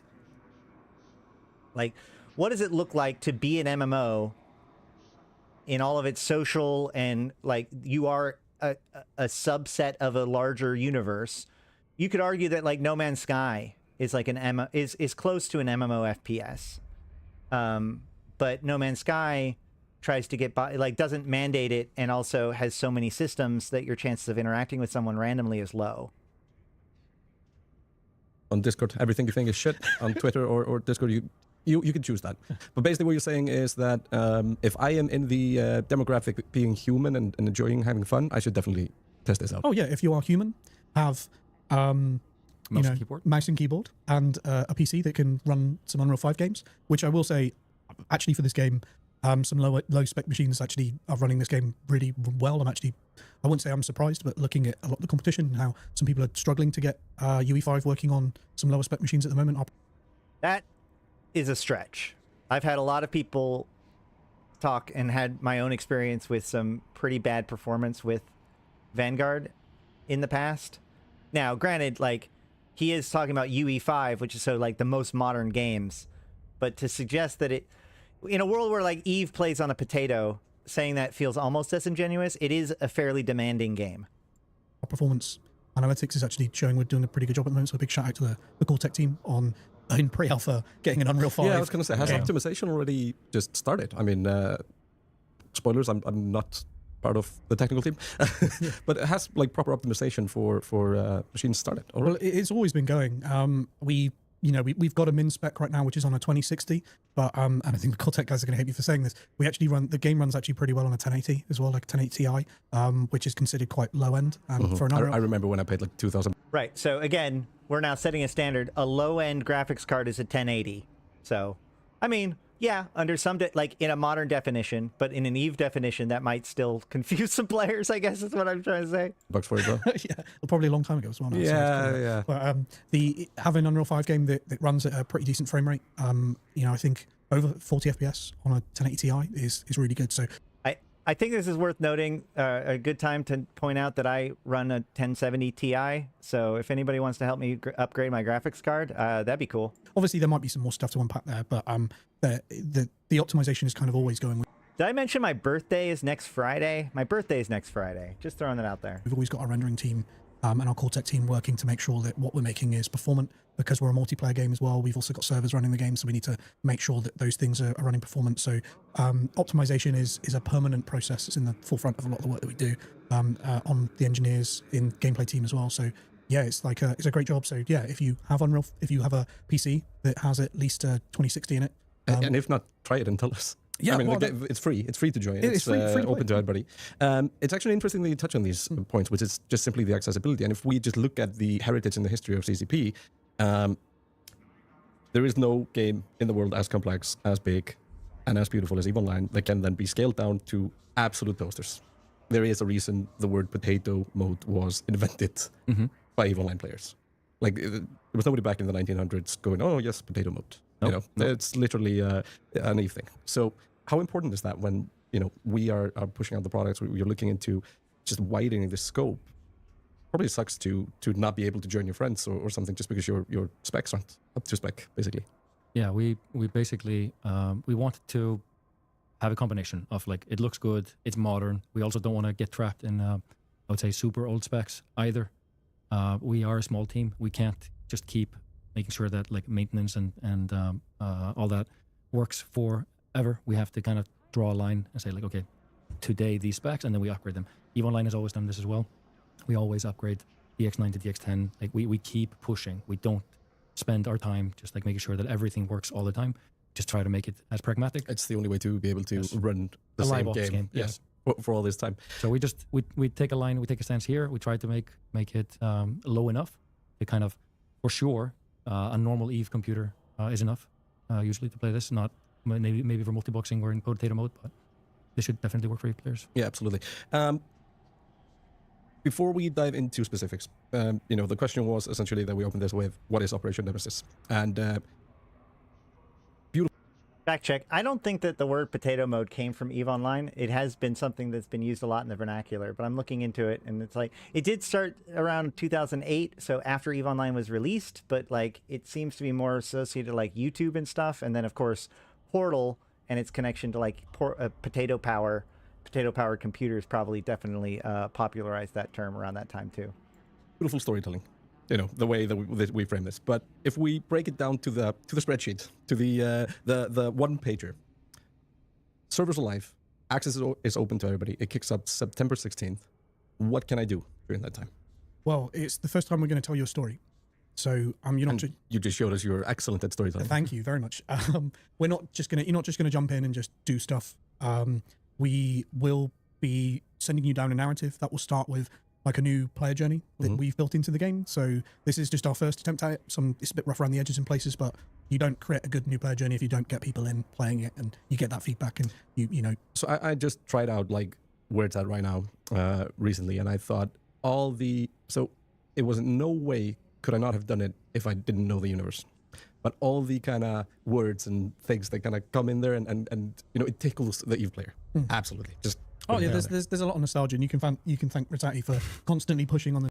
So if a big piece of Nemesis is going to be about, like, the new player experience, like the context building for why you're there and what you're doing, I feel like this is a big piece of, like, so what they really need to do before this goes full scale is deal with the fact that right now the Vanguard is completely controlled by the Deathless. Now, there are other competing technologies. Aegis has their own systems. Upwell has been building their own clones and stuff. But, like, right now, what we think of as Vanguard is just the Deathless's group that is in the Fulcrum. And we do need to transition to a more open idea of what the Vanguard are, with possible other virtualities that people can be coming from. So I think that this idea of Nemesis is going to be based around building that foundation. Because, like, one of the biggest problems that a lot of lore-related people that have been looking at Vanguard have had is this idea of being pigeonholed, that you have to be one of the Deathless's guys in order for this to work. So I wonder if they're going to try to pigeonhole everybody into that framework, or if in the next month or so we're going to see more understanding of other people creating their own competitive Vanguard system based on Deathless technology, especially given how much Deathless technology was stolen during the Drifter crisis. The nostalgia element there, which is great, and we really want that. And I think that was like a lot of the decisions that we made was just about expanding the universe. You're bringing people into the universe, and all the things that are familiar to that universe, all the names, all the characters, all the factions, all the corporations, they need to still be relevant. We're not just hidden away in a little pocket or a separate layer of that universe. It is that universe, so it needs to be a big part of that. So the new player journey, coming to life as a Vanguard character, and going through those early moments of your first deployment, your second deployment, your third deployment, and being helped through that through a couple of characters that we've got called the Handler and Archive, and they're helping you through those moments to kind of get up to feet to earn your moment as a Vanguard. So the Handler and the Archive are both characters that have not been introduced yet, as far as I know. So and the Deathless has their own agents and stuff that a lot of these people have had their own agents and stuff. So this implies that some new person or new structure is going to be put into place. Past the test, you've earned that freedom, and then the universe opens up to you a bit. And we've got this system called expeditions, which players get choices to go on these expeditions. There's these different activities that they have to do, but along those activities, and even the ones that they choose, you can do an expedition with the Deathless, you can do an expedition with Sorrow, and lots of other factions. And this is about like bringing those recognizable names. And so yeah, again, like this is about being like, rather than going onto the surface and then picking whose contract you want to do, this is more about like the other way around, where you are taking a thing for a person. Yeah, Sorrow. Yeah, Concord. So like, you can be working for Sorrow, be working for the Deathless or whatever, but that's chosen before you even drop, because that sets the framework for your drop, which is probably a much better way of doing it. That into the player's hands. Narrative is unfolding as you do that. Doing the Deathless expedition, you are working for them for a very specific purpose. They have you doing something, and you're unfolding that narrative as you move through that, and the choices that you make. So you have little paths that you can take along the different activities that you do. You're unfolding the narrative differently, but you'll also find that maybe you find another expedition that's working counter to that one that you've just done. At the end of the day, you're a gun for hire. You get to work with whoever you want. You're a mercenary in this kind of universe. But all of these different organizations may actually be working against each other. So a narrative you helped unfold to the Deathless might actually, you see now that there's an expedition for Sorrow, and you're now helping them uncover some of the things that you helped the Deathless do, and it's really quite cool, and it's all connected in some way, and that it's not just about running around and shooting things. We've given you more guns to now run around and shoot things, we've given you more enemies to go around and shoot, but that kind of above all of that, having that kind of narrative and expanding the universe was a big part of what we wanted to do. I'm seeing a big theme here, though, where both Frontiers and Vanguard are really focusing on like implementing the story into the game as part of like their next step. I suspect this is not overly a coincidence. Sounds really interesting. But with the narrative, like with these, I'm not suggesting some sort of like weird conspiracy crossover between the two. I'm just talking more like as a company, as they're kind of designing how these things are being built, it feels like, okay, well, integrating the live story aspects of these things are becoming an important piece of them. Expeditions or assignments, would they? Right, yeah, that's what I'm saying. It's closer to like a cultural or like a company level decision that's being kind of trickled through all of the different stuff. Because you got to think about like, we had a bunch of new projects that begin, they buttoned things up. You have like these 3 different like projects that are kind of in parallel with each other, but ultimately at some point start to... I'm not talking about that one right now, Malik. But like, I feel like their overall goals for how they're going to do narrative and story and how that fits into gameplay has shifted, and that's starting to be implemented in these various projects. Would you go solo? Would you go, with friends? You'll be more effective with a group of friends. So deploying with a squad is the way to play the game. You can kind of lone wolf it, but you're playing the game on hard mode if you're playing it alone. You've got to be a lot more cautious with your movements. You've got to be a lot more prepared for fights.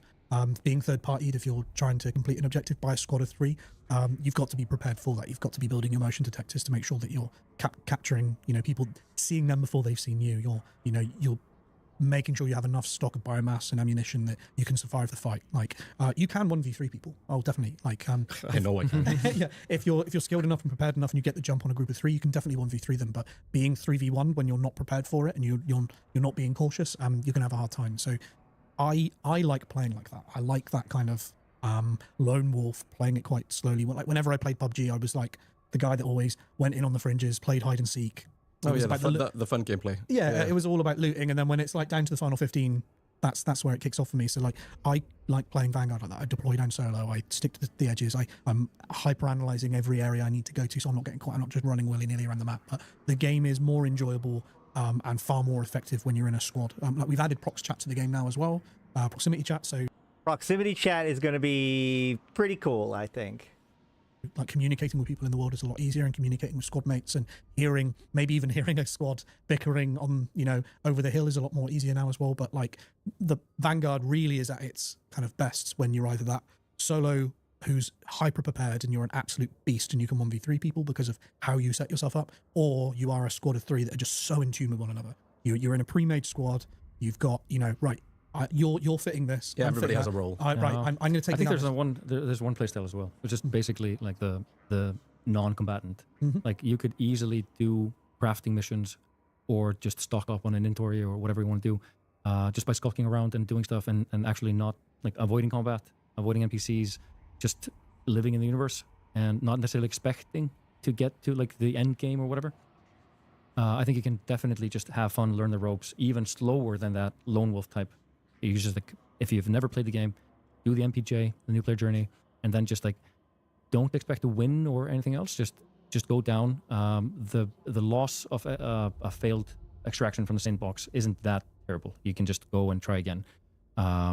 It's not as oppressive as PUBG, for example. Like you don't necessarily have to expect someone just around the corner. So I think there's like a little bit easy safe mode. We can just like, if you just accept the consequences. But I think you're jumping into the sandbox 3-man squad thing. I think we have to talk about the PvP VE element of it. Like you may just be jumping down solo, doing your contract, kind of like EVE Online. You just like undock, do your thing. Maybe something happens, maybe it doesn't happen. But you can just live in the universe. It's not about like winning a PUBG match, extraction game mode. It's way more living in the universe. Build up your inventory, build up your strength, build up your skills. Don't worry so much. That is actually one of the things I really appreciated about the previous playtest, was the amount of time that I just like went in there to build stuff up and practice with stuff, like not even necessarily attempting to finish contracts as much as just trying to like learn the lay of the land, build up my tools, build up my chipsets, so that way if I lost some, it wasn't a huge deal. Building up my resources so I can manufacture stuff. Like that was cool too. It's fine in the beginning. You're not going to lose like really expensive things. You might, but you can also just choose to never commit any. Well, sometimes you deploy to get better chipsets, but a lot of times I would deploy just to get resources, right? Because each map had different resource types, so I needed to get like stockpiles of different stuff. So like I'd be in there to just find the good mining sites, and so if I found a site that was not being harassed at the moment, then that was perfect for me. Hard resources, and just go down with your core 80 and not lose. If you die, you lose nothing. And just have fun with it, learn the ropes. I think that's very important because it's sandbox with an extraction game mode.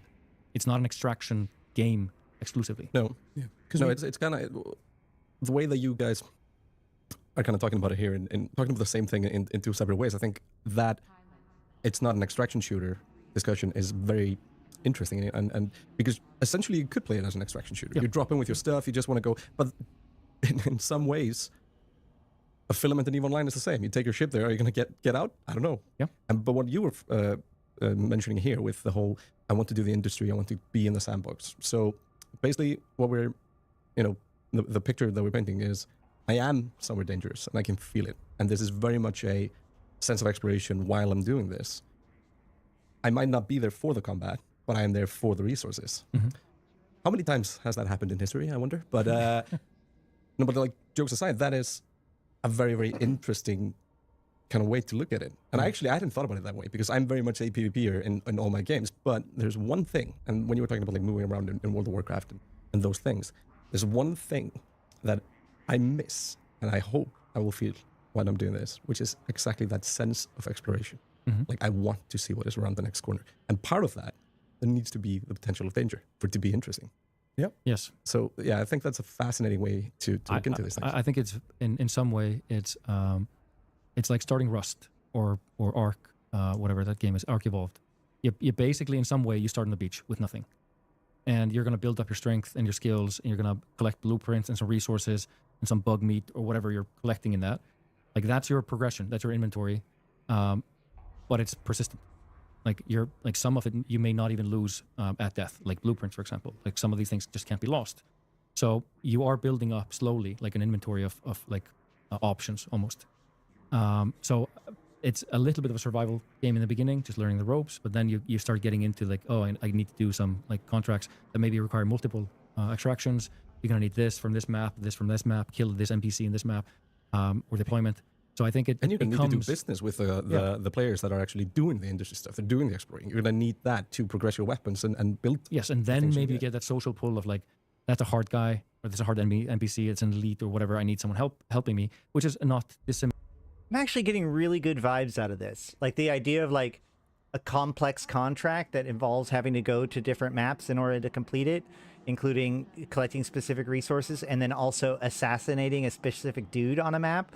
Like, I feel like you could get these sandbox-like environments that even could change over time, like as in like they can throughout the playtest, they can change the maps in subtle ways, even just spawns or whatever, to reflect kind of what is going on, who is succeeding at what, while still having like, you have your own missions that send you in. So your context for that sandbox is going to be different depending on what your missions are. But the sandbox itself has its own like meta context that everybody's engaging in. That feels like they might be onto something. We'll have to see how that works. The sad thing is that Star Citizen actually has that now. I don't think that's a sad thing. I mean, I think that good ideas get spread around and stuff. If anything, that shows that it could theoretically work. Yeah. Star Citizens has its own strengths and weaknesses, for sure. Similar to one of the like Epic Arc missions where like that NPC needs like probably needs 2 or 3 players to kill him. So like there's like a social pull that happens also. Like, you don't need to just like hard mode it, like have a squad of 3 and just like dominate everyone. It's like, it's more getting into the game, and the onboarding is quite similar to what we've done with Eve. It's kind of, it is sandbox. We're going to give you a thematic kind of like NPC onboarding. It's not going to be an NPC storyline RPG type of game. We're not going to just give you endless content, or we're trying to give you railed content to get you into the game, and then you have the confidence to kind of survive in the sandbox world. And this is kind of a lesson from like multiple years on Eve, but also from Dust. A lot of the complaints from Dust was like, I wish more people would play this game. We never had an onboarding element. We literally just put you into a lobby. There was never any explanation of the game, like the world itself, or your position, or purpose in the game, or in the world. So we want to imbue you more with that kind of authentic feeling or realness, and kind of drop in these really cool narrative elements like factions or NPCs or whatever, and like just where you are in the world, low sec, high sec, all of these like just surroundings, immersive experience. So are we looking at, because like Collins mentioned earlier with, you do a mission and then you might actually, or a deployment, and then you might do a deployment for somebody else that was about the deployment you already did. You know, you do it for the Deathless, and then, I don't know, Concord or somebody wants you to do a mission for them. Are we looking at like, wow, the word just left me. The ranking of standings. Standings, Yeah, thank you. Are we looking at standings that can be negative and can impact you in some way? Eventually, yeah, not for Operation Nemesis. I think it's interesting. So like the big concern that I would have at that point is like, if certain events trigger other events, like, is this the sandbox is changing, therefore different things are so like yesterday's sandbox involved an event, and now today's sandbox, you know, is updated, so now there's a sorrow thing that lets you look at, you know, see the effect of what you did yesterday? Or is this like, you've done this mission, so now you've unlocked this next mission, which is like further in the timeline? Because that second one is a bit more concerning, because like, you want people to drop together, but what happens if there are different states in that story? I don't know, man. That could be weird. This, but is a big part of, excuse me, the motivation of why we want you to do this is building reputation and building standing. Anybody know how long Operation Nemesis is supposed to be out? Is there a dev blog or any like deeper posts about this that I haven't seen? Yeah, it's going to be an interesting balance act. It's 2 weeks. Okay. Things. And it's not the way we want it to be. Is the standings with anything with these organizations is because they're working against each other in a lot of places. Yeah, they hate each other. Exactly. That's why we're there. Earning standing in one may reduce standing in another. There's no way to complete the standing and be a perfect citizen across all. Okay. So that's something that we definitely want to aim for. Right now, it's more about just unfurling the narrative, earning rewards. There's some chase items that are in the end of some of the expedition trees, and hopefully they're compelling enough. I think actually we should bring it back even further. We've never really talked about who are the kind of good, bad, great guys in. Is that in ours this. to decide? Yeah, we should introduce the factions that we are telling the story of Deathless. Like Deathless is how you come to be. Deathless, the Deathless Circle, and they have made the first Vanguard, which are basically like war clones. Yep. X generation, let's say third generation. But we are positioning Deathless as kind of like an upstart. They're an agent of chaos. They want like to disrupt the status quo, and the status quo and the kind of oppressor in this is being positioned as Upwell, from the point of someone who lives on a planet. Upwell showing up with skyhooks and mining vessels and kind of like very exploitative kind of like feeling. Or But are you telling me that my EI is ruining somebody's life on that planet? They are Maybe you're destabilizing. absolutely Think about that. You should definitely read the Chronicle Xenocracy. polluting. Yeah. You're extracting resources. Maybe the population on the planet isn't getting any taxes, any tariffs from it, nothing. You're just exploiting. I just want a to colony. I want to address the players out there. Think about what you're doing. Exactly. Like there's always consequences. Yeah, and if you're not careful, you'll find a pack of Vanguards who have accepted a contract against you. But yeah, it's really cool. Like I don't want to ruin too much because I want. The Wizard says people have been working on dynamic storylines in games for MMOs for decades now. Titan failed, EQN failed, and really hard. It's really hard. It is really hard, but I mean, our capacity for procedurally managed things has skyrocketed recently. I mean, people like to talk crap about AI, but AI is just like is a buzzword for this idea of more advanced procedural generation that we've been talking about for 2 decades now. So, like, and it doesn't need to be completely AI driven, but like, if you think about it, Invasions was an AI driven dynamic storyline that they pretty successfully managed, and the tools have only gotten better. So, and this goes back to kind of like their idea of like wanting to show the map and having kind of dynamic events and stuff like that be about what's going on the map to showcase things. The only way they can handle the issue of people being at different points in the story is that the squad lead to get the story pre-post drop.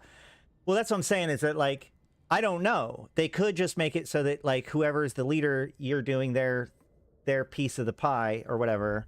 But this idea of like, you can see the effects of what you were doing, or you're looking into the effects. Maybe you could do them in both orders. Like when you're doing the Concord, you're looking into the effects of the Deathless thing, but the Deathless thing is like a whole different option. But I like this idea that like, it's going to be a living story in the fact that like, day 3 updates to showcase what happened day 2 as like the story evolves over time. But that's definitely going to be the much more challenging one. So like we go through a collective history, so that way everybody's on the same point. So in other words, my buddy doesn't need to do the Deathless thing before they do the Concord thing. But when we do the Concord thing together and we go in, I can be like, oh shit, I did this with the Deathless yesterday, right? Like that could be just as good. It's the idea of like, I might be pulled into a more advanced point in the story and then go back to an earlier point in the story that things would really break down. And I think that would be the bad way to do it. Players to explore this organically when they're playing in Operation Nemesis. I want that narrative and the little nuggets we've hidden places to start to come at. But like, the narrative of the Deathless is they're making some big. And like, as far as good games that did this, all the way back in the day, before most of these MMOs came out, there was a game called Asheron's Call. And one of the things that Asheron's Call did really well was that every month they did a patch that not only like updated the game however they're updating it, but actually updated the story. Things happened. Monsters migrated, different attacks happened. The story, there was this ongoing story that took place over the course of, a couple of years, which was really cool.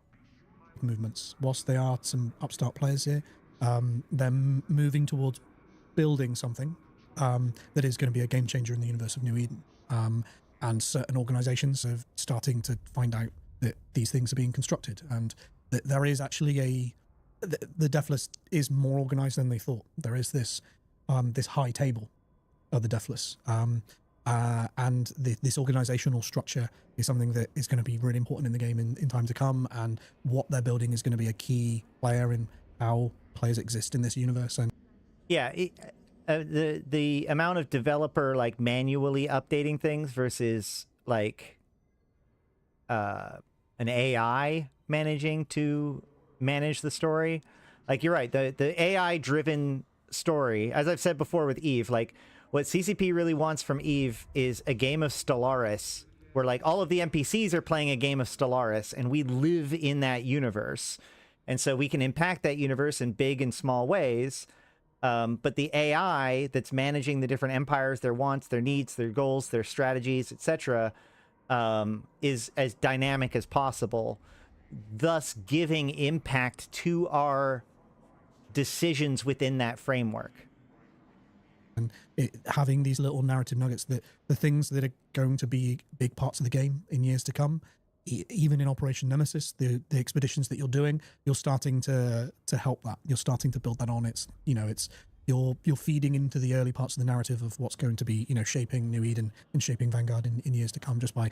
So again, like it sounds to me, and this is pretty much whatever, we're not getting bastions for this specific expansion, or this specific playtest, but it sounds to me like they are starting the seeds of what will become bastions, right? So right now we have just the Deathless, and what they're talking about here is that there's going to become other groups that begin to maintain their own virtualities, their own alternatives to the Deathless for the Vanguard. And you can go and do stuff for them, which of course by next year translates into bastions and even player-built bastions. Completing these expeditions are either helping the Deathless in gathering the resources that they might need in a certain operation, or working with Saro to help implant someone within the high table at the Deathless. It's all of these things are all starting to weave together and helping. I do find it interesting that they keep kind of bouncing between the enemy of the Deathless being Sorrow and Upwell, which are two very different groups. It's all player driven, right? We write little narratives about how this unfolds and how players, want this narrative to evolve in years to come. Is going to be based on their actions. Yeah, this is all super interesting stuff. I can already feel that we've gone over time, and I love it. I'm not going to stop here. We were talking about before this, the whole, extraction shooter or that. And this is a very actually common misconception. And it's something that I just realized when I started talking to people like, oh yeah, the extraction shooter is like, no, but sure, there's an element. And, but that's kind of why, because you want to drop in. So maybe if we explain a little bit the session, when you drop in, and dropping in is probably the wrong word here, but when you spawn into the sandbox. Drop in is the right word. Yeah. Okay, when you drop in, kind of like literally drop in from space, yeah. Kind of like undocking in Eve or such. I mean, there's already a world that stuff is happening in. So it's not this whole feeling that we get of doing an extraction shooter or especially like a battle royale or something like that. This is very much just I am going to an area that is living, basically, and I have a task to do. Yes, and others might be there. They might not be there. They might be organized. They may not be organized. You may be organized. You may be coming in for a very specific purpose, or you. Well, they have actually put in other modes besides the extraction shooter modes, because there was the capture the point mode. But I think that honestly the biggest problem with this, like this isn't an extraction shooter argument, is the idea that the sites end, right? The idea that you go in there and you have this timer, and not only do you have a timer, which is theoretically fine, but also that map has a timer. After a period of time, that map is completely shut down, and then they reopen it as another map. If it is a true sandbox, then the maps themselves should be static and open, basically. Maybe just going to have fun, kill some dudes or harvest some resources and that's go back. fine. That's actually one of the things that Right. It's not the round of you dropping in being temporary that is the problem. It's the site itself needs to have a sense of persistence, which at the moment you feel like you're in an instance of that map rather than going to that map. Like with EVE Online, I sometimes have the hardest time when discussing it with people. It's like, yeah, but sometimes you just go to play to have fun. You're not always trying to progress somewhere or, take all the resources from a family on a planet with your PI or something like that. It's like you just go out there to undock and shoot something because things go boom, can be fun. Yes. Yeah, there's a lot of emergent things that can happen, right? You just want to deploy and see what happens, right? It's not like, you might have a goal, right? Like, I need this particular resource and I need 5 of them to be able to complete this blueprint so I can finally get that shotgun. But you might just be like, let's just deploy down and see what happens, right? But how hard is it to drop out when you need to? You drop out whenever you want. Okay. So that's the thing, that the mode that... Which is concerning if they're not developing an engine that is capable of sandbox persistent baseline. I mean, I don't think that that's an engine issue, right? Because like the persistence of the map is mostly a design thing, with the idea that like it prevents it from getting too far out of control before it gets reined back in. I can't imagine that there is like a server persistence problem with now there could be a thing if like we wanted to talk about having all different kinds of maps available, but like if you're only going to go with the 4 maps, whether or not they're persistent and open the entire time or whether or not they cycle like they did last time feels a lot like a design decision more than a server capability decision, but I could be wrong. The game doesn't start with you deploying and end with you leaving. It has been deployed and it will end on its own time. So players can drop in and out, as they want. So see, even there he says, and it will end on its own time. So maybe if the map itself has like an ongoing thing that makes it the reason why it's the thing that's happening right now. But like what they've talked about in the past is as much as like while you're on a map, you might decide that you like it and put a beacon down so that way you can come back for more resources later, right? The idea that these sites are going to be quote unquote persistent is pretty critical to making this happen. You drop in, you might just kind of just drop in to see what they say. You might just turn a corner and there's a resource deposit. You're like, oh my god, that's exactly what I was looking for. Put out your mining laser, you mine it, and you're like, that's kind of all I needed. Put down an extraction beacon. You were on the surface for 2 minutes, but that for you is a success, and that's the difference here. Is we're not making a mode that is defining what is winning and losing for you. You are defining what is winning and losing based on where you deploy down, what you might find. Oh my god, I just killed a guy that was carrying this incredible weapon, modded out weapon. I'm extracting with this right now. And now I'm never going to deploy that ever again because I fear losing. But like, Ensure it. That is the beauty of it. And when we talk about, for me, an extraction game it's a mode, and it is kind of dictating a lot of things for you, and you're in it and you're kind of doing the thing. You're playing this kind of, this resource game. But for us, there's a lot more to that. And whilst some people might play what we have now and go, it's still a lot closer to that we're only going to keep pushing it, right? Like for early access, we talked at FanFest about Bastions and how it's going into early access. Once Bastions is in the game, and it won't be in for Operation Nemesis, sadly. Once Bastions are in the game, that's going to completely blow people. I don't think people can call us an extraction game when we have that in. We are effectively an MMO at that point, an MMORPG, planting players in the universe at specific points. It's not just about joining a match-made session. This is a planet in space that you are doing things and you are working together as community now. You are now in a big multiplayer game with everyone else all working together. And there's elements of that in already, but like once Bastions goes in, that's gonna... Mm-hmm. And Bastions will certainly be viewable, interactable from EVE Online. So you'll see these hubs, whatever you call them, and they may start having impact immediately. They may act like a little mercenary dens or like... Like if I deploy to a planet like OSA 2 and deploy a beacon or respawn base and I log out, will those beacon or respawn base be there for me to utilize, or is this game going to just unload it? Yeah, that's like right now it feels like they have not focused on like long-term construction within a site. And even here they're talking about how the site itself will end. The question is that will the decisions that were made during that map's existence potentially change how things go, or those check-in points, and how is that going to play out when it comes to like availability of certain maps, etc. These are going to be big questions for the next cycle. But again, like this is also kind of a stand, like it's worth noting that this is just a step in the direction. They're testing these things to be able to be ready for next year. So I don't necessarily expect these answers to be extremely well fleshed out for this expansion or for this patch or whatever. But this idea of like a focus on story, well, they had some story-based stuff for Equinox that they let just kind of sit on the sidelines and not let it be part of the game. So they've had good opportunity to do like a story, ongoing story during the fight, and they kind of bungled it. So it'll be that's going to be probably the biggest judging point that I'm going to look at when it comes to the Vanguard thing, is how well they execute this living story in this microcosm of only 2 weeks. A thing that exists in the universe that you may not be able to interact directly with, but its existence is now doing something to the surrounding. Well, that's a great segue. What is Operation Nemesis? Does it do something in the Eve world this time around? Yes, something very ambitious. So we are... Am I blowing up planets from space? Not yet. Not yet.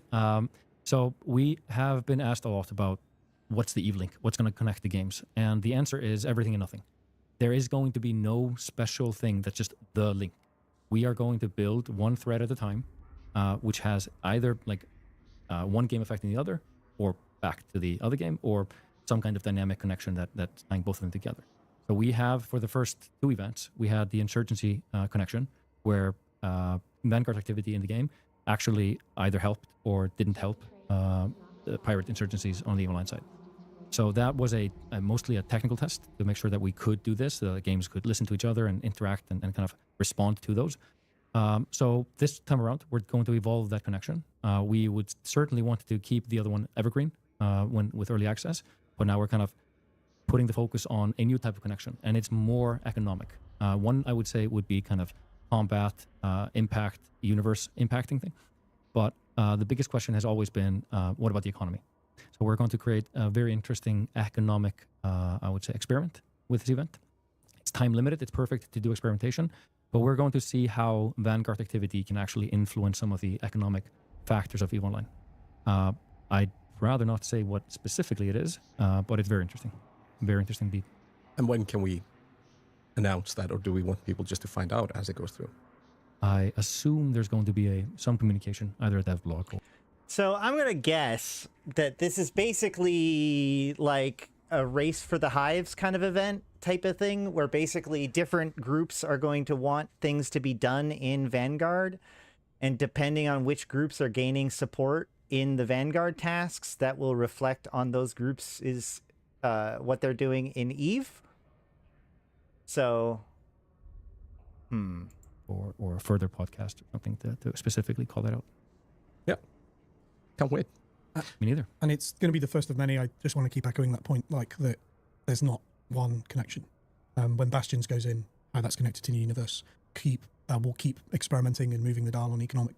We have always talked very openly about our contracts and our expedition system. We're creating a lot of the expeditions and the activities and the contracts ourselves right now, but we want to move that in. It's a freelance projects, and how that expands into Vanguard is something we've always wanted to move to and been very open about as well. So these games coexist in the same universe, and a lot of the systems in both games have been designed at the forefront of how can this be connected to the larger universe. And I think probably when it comes to this, like you were saying, you needed I think to me, it's less about how do we connect this to EVE Online and more about how do we make it feel like it's all happening in one universe, right? Like that will come into play of mechanical connections. It'll also be narrative connections. So for instance, again, with this Gallente presidential thing, if this turns uglier and uglier, and you see uprisings and you see protests and you see like attempts crackdown of those protests, you could very much see like the Deathless maybe coming in and attempting to like fuel the fire, and Concord coming in and trying to stabilize things. And so setting like the story in people wrestling over the election, and we are actually like trying to, although that's much more of like a civilian orientation. They're not talking about new maps. That's one of the big things that's standing out to me. So we got to keep that in mind too. But I could see how that could like play out where Vanguard can have an my point is that it has to feel like it's living in like we're playing in one universe, right? Just like in Eve, it doesn't matter if I'm logged in Jita or I logged in Zarzak. I still feel like I'm engaged. Like this is one universe in which this is all happening in. So I need to feel like if I go into Vanguard, I'm still in New Eden, like live right now. It's just now I'm on a planet instead of in space. The technical test, we need to see. This is groundbreaking shit. Let's put it that way. The stuff that's being done is not something that anybody's doing, and especially not when you have something as large as EVE Online attached to it. Like you mentioned, the economic impact. I'm just seeing so many things floating around like in my head now that if the tech works, is this a way to put pressure on enemies even by somehow? I cannot wait for the tax rates in different areas to go up based on how how things are going in Vanguard, and having the EVE population lose their goddamn mind. Cannot wait. How, does that touch on the area? You can have a specific area of the world being targeted somehow that someone might hurt. Do we have like because I don't have a lot of predictions for Vanguard, but I do have a prediction, which is that whatever it is that they make Vanguard impact, there are going to be people very, very butthurt in EVE Online that now they have to play a first-person shooter game in order to affect their EVE Online sandbox game, as if like the whole idea of EVE Online is that there's different playstyles that are all affecting each other indirectly. Underneath warfare on the ground, while there's warfare up in space and all those things, it's just the opportunities are endless there. So the dream has always been, can we make people collaborate with at least two teams fighting each other on both of these sides? So can we have EVE players and Vanguard players, Team A and Team B? I cannot stress enough that, so my best example of this would be fighting over citadels, that there could be a fight going on inside the citadel and outside of the citadel. Outside of the citadel, you have to have carriers with crews and support ships. By crews, I mean clone reanimation units that's able to like resupply your people in the structure. And so you have to have an insertion team that goes and takes down the defenses from inside the structure, all while the main fleet is fighting on the outside of the structure. Perfect idea, especially since it's all timer based. But whatever, we'll see. Actually try to fight, whether it's an economic war, an impact war, a proxy war, can we get people to self-organize, work together to beat the other side that's also comprised of a combination of these two? That's the dream. Whatever that is, how we compel them to do it, whether we have, like I said, proxy wars, where you try to ask someone to hold this territory for you and that inflicts something else, or a direct kind of fight. Insurgency is really kind of as directed as it can be. Yeah. Team A on EVE side is completing objectives. Team B on the Vanguard side is completing objectives. And together they progress borders, moving back and forth. That's kind of as direct as it can be. It's lacking a lot of rewards and feedback and all kind of that kind of... But it really is, if you would want to, like as we evolve this, if you want to win a faction warfare battle or like own a system, the best way would be to recruit Vanguard players to help you do that. And then the other... I mean, that was a big thing in Dust, but the problem is that ended up incentivizing you to join the enemy team and then either get them to win or lose, depending on whether or not you need their points to go up and down. Side, the loyalists or the militia on the other side would say, like, we kind of need our own. You don't need them, but it's great if we can get that push, that pull, that social. The biggest problem with this, for this particular update, all right, have a good one. The biggest problem with this particular update and these kinds of ideas is like the idea of like, well, EVE players might pay for Vanguard players to do something. Letting resources flow from EVE to Vanguard at this point, I don't think makes a lot of sense, especially since the Vanguard thing is going to get shut down, right? It's only 2 weeks. That makes more sense when it's like full release, early access release. But I feel like this is going to be more about consequences than about like hiring Vanguard mercenaries. Social kind of connection. Finally, a good reason for you players to have kids. Mm-hmm. Yep. Yeah. Just keep the chain going. Yeah. Like it's just super exciting for us. Like I think CCP posted on Instagram an hour ago saying new podcast and dev blog coming soon. Sweet. Probably next week. whenever we've talked to people about this game and this opportunity of building into this universe. You know, I remember being sat in a whole room of press explaining the game and just saying, why the fuck wouldn't you want this?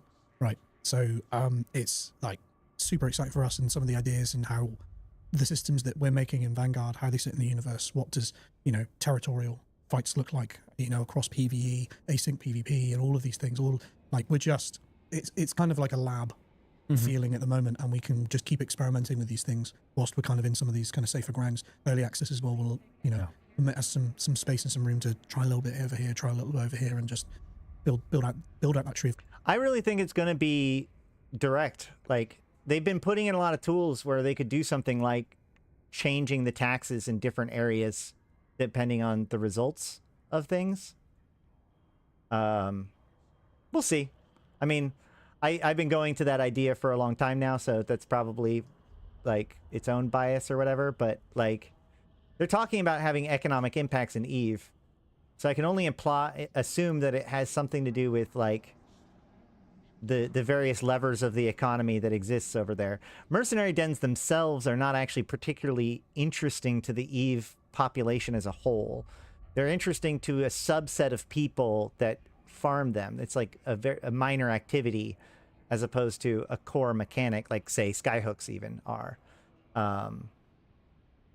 But yeah, I mean, they could definitely tie into mercenary dens, but that also only affects nullsec, so that won't affect lowsec or highsec. With connections. We're actually forgetting the third game mode. That's the pitched battle. It's the strategic team-based gameplay. Insurgency has its own game mode where you can, well, basically fight Team A, Team B. Classic conquest mode. This is basically, like, we haven't been clear about this enough, but that's a separate game mode that happens in the sandbox.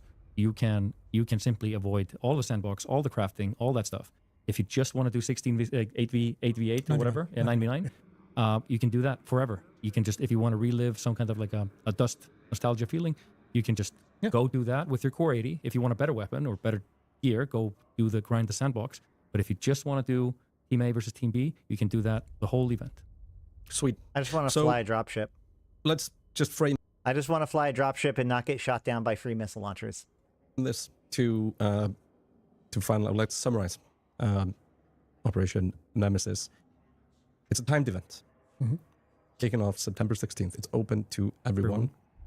And primarily, it's about the shooting. It's about the gun game. It's about the running around the universe, exploring, and just getting acquainted to the first stories of why you are now a war clone. Yes. So there you have it.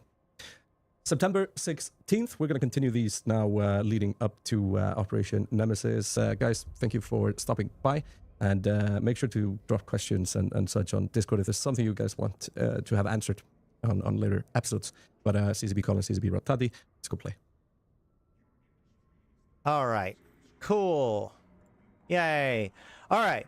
I feel like probably I should go into the election stuff in the next episode because it's already been 2 hours. We still have some other stuff to cover real quick.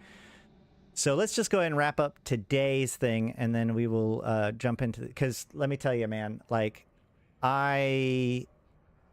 there's probably at least 60 or 70 tabs on my election news posts. It's a journey. It's going to be a journey. So let's go ahead and look at the other news for today, and then we'll wrap things up. So first of all, value over FOMO. All right, value over FOMO. This was a post that was put out, I think, last week.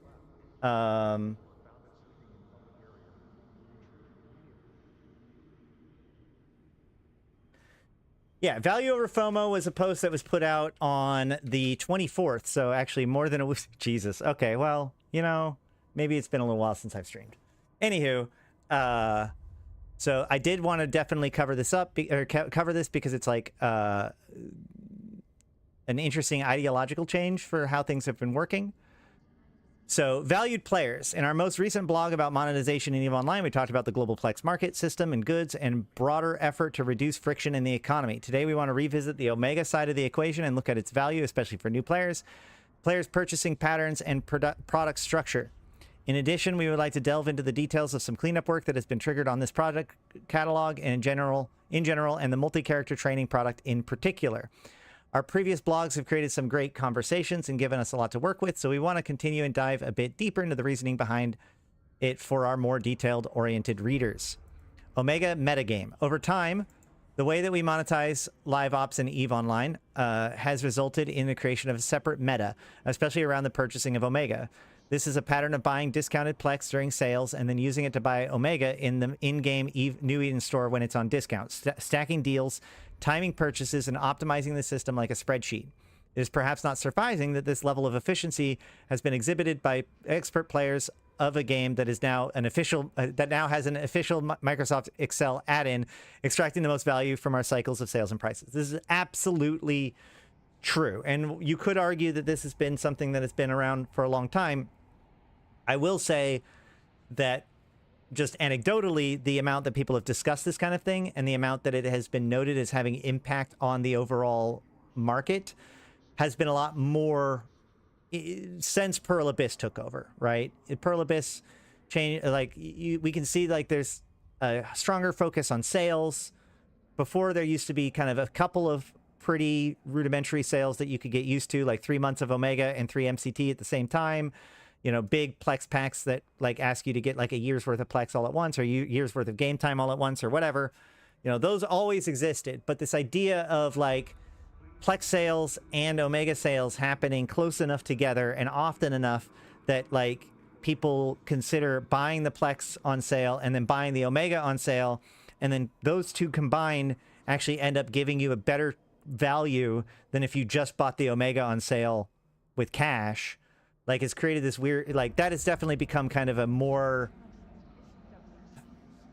at least discussed, if not more done thing. And it has had dramatic effects on Plex prices, because as these like moments line up, you get these times in which suddenly Plex becomes way more valuable than it should be, because you can immediately turn it into value through, you know, Omega or skill extractors or whatever, right?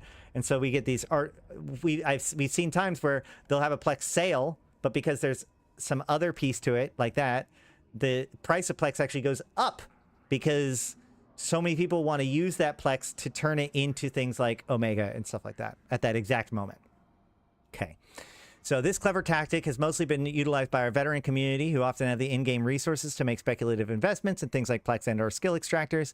The exact details of how this is done are not so widely known, but the dream of grinding for cheaper Omega is corroding the minds of less established players, and sadly, often chasing this dream costs them the enjoyment in the game. And this is actually a really good point, which is that, like, so the meta, as in like the optimal strategy here, really caters to those who have the resources to execute upon it, right?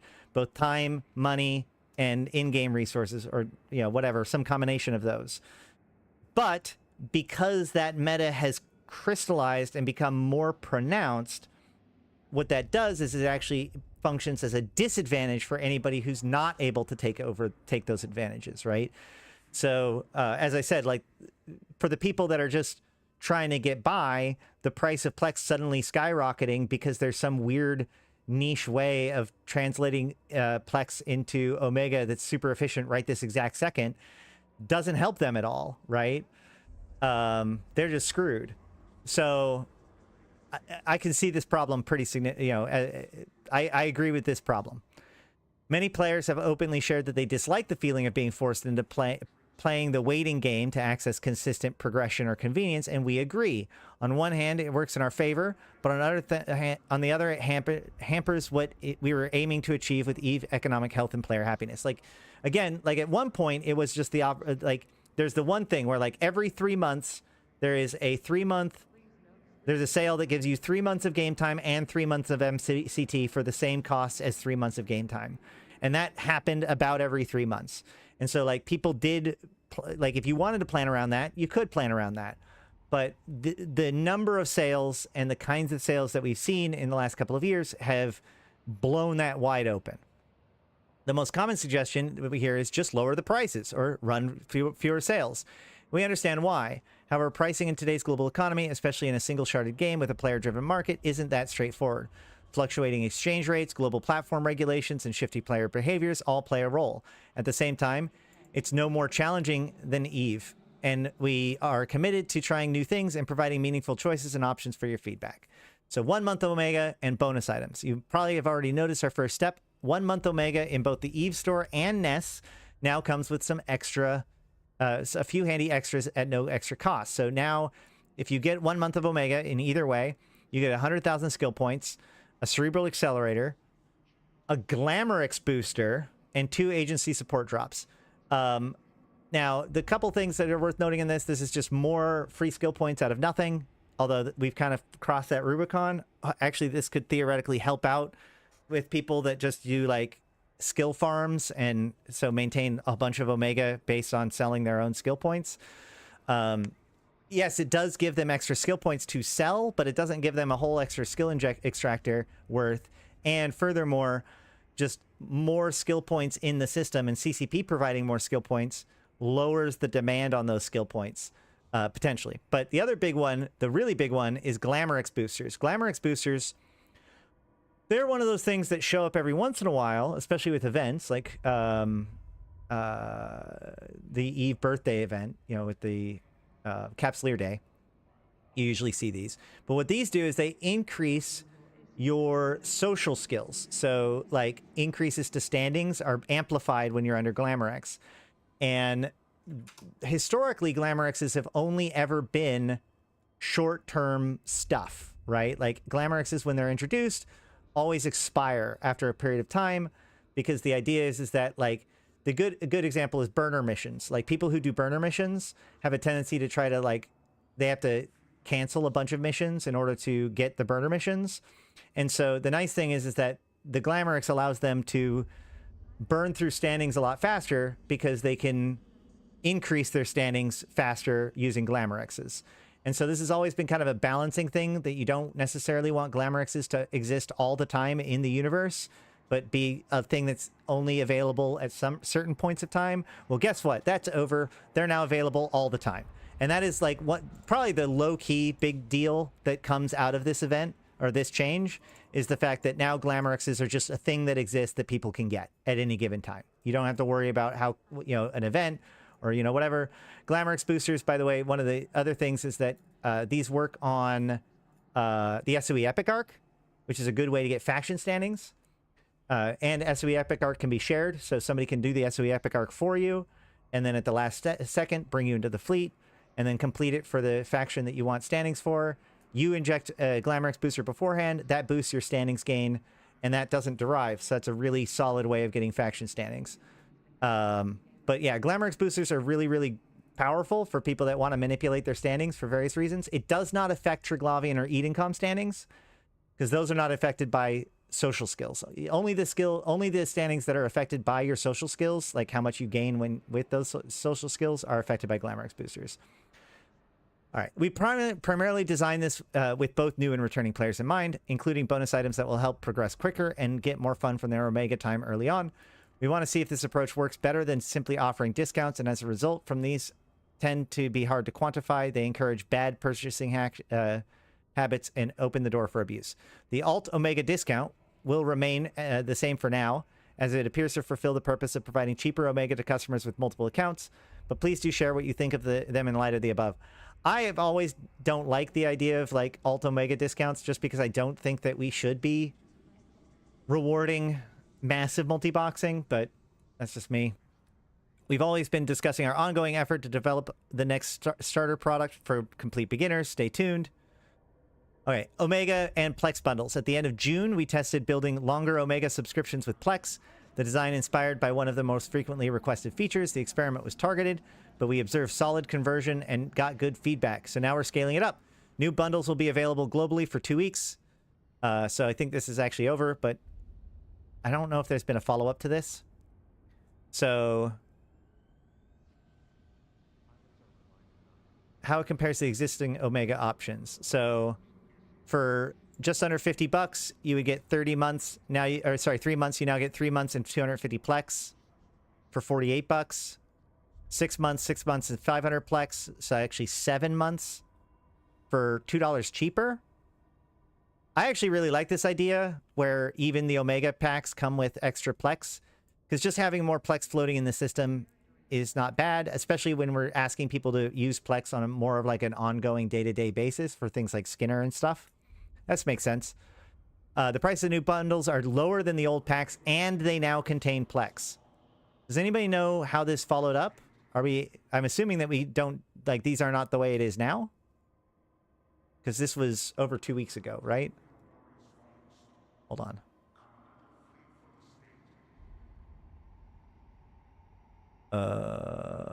Store?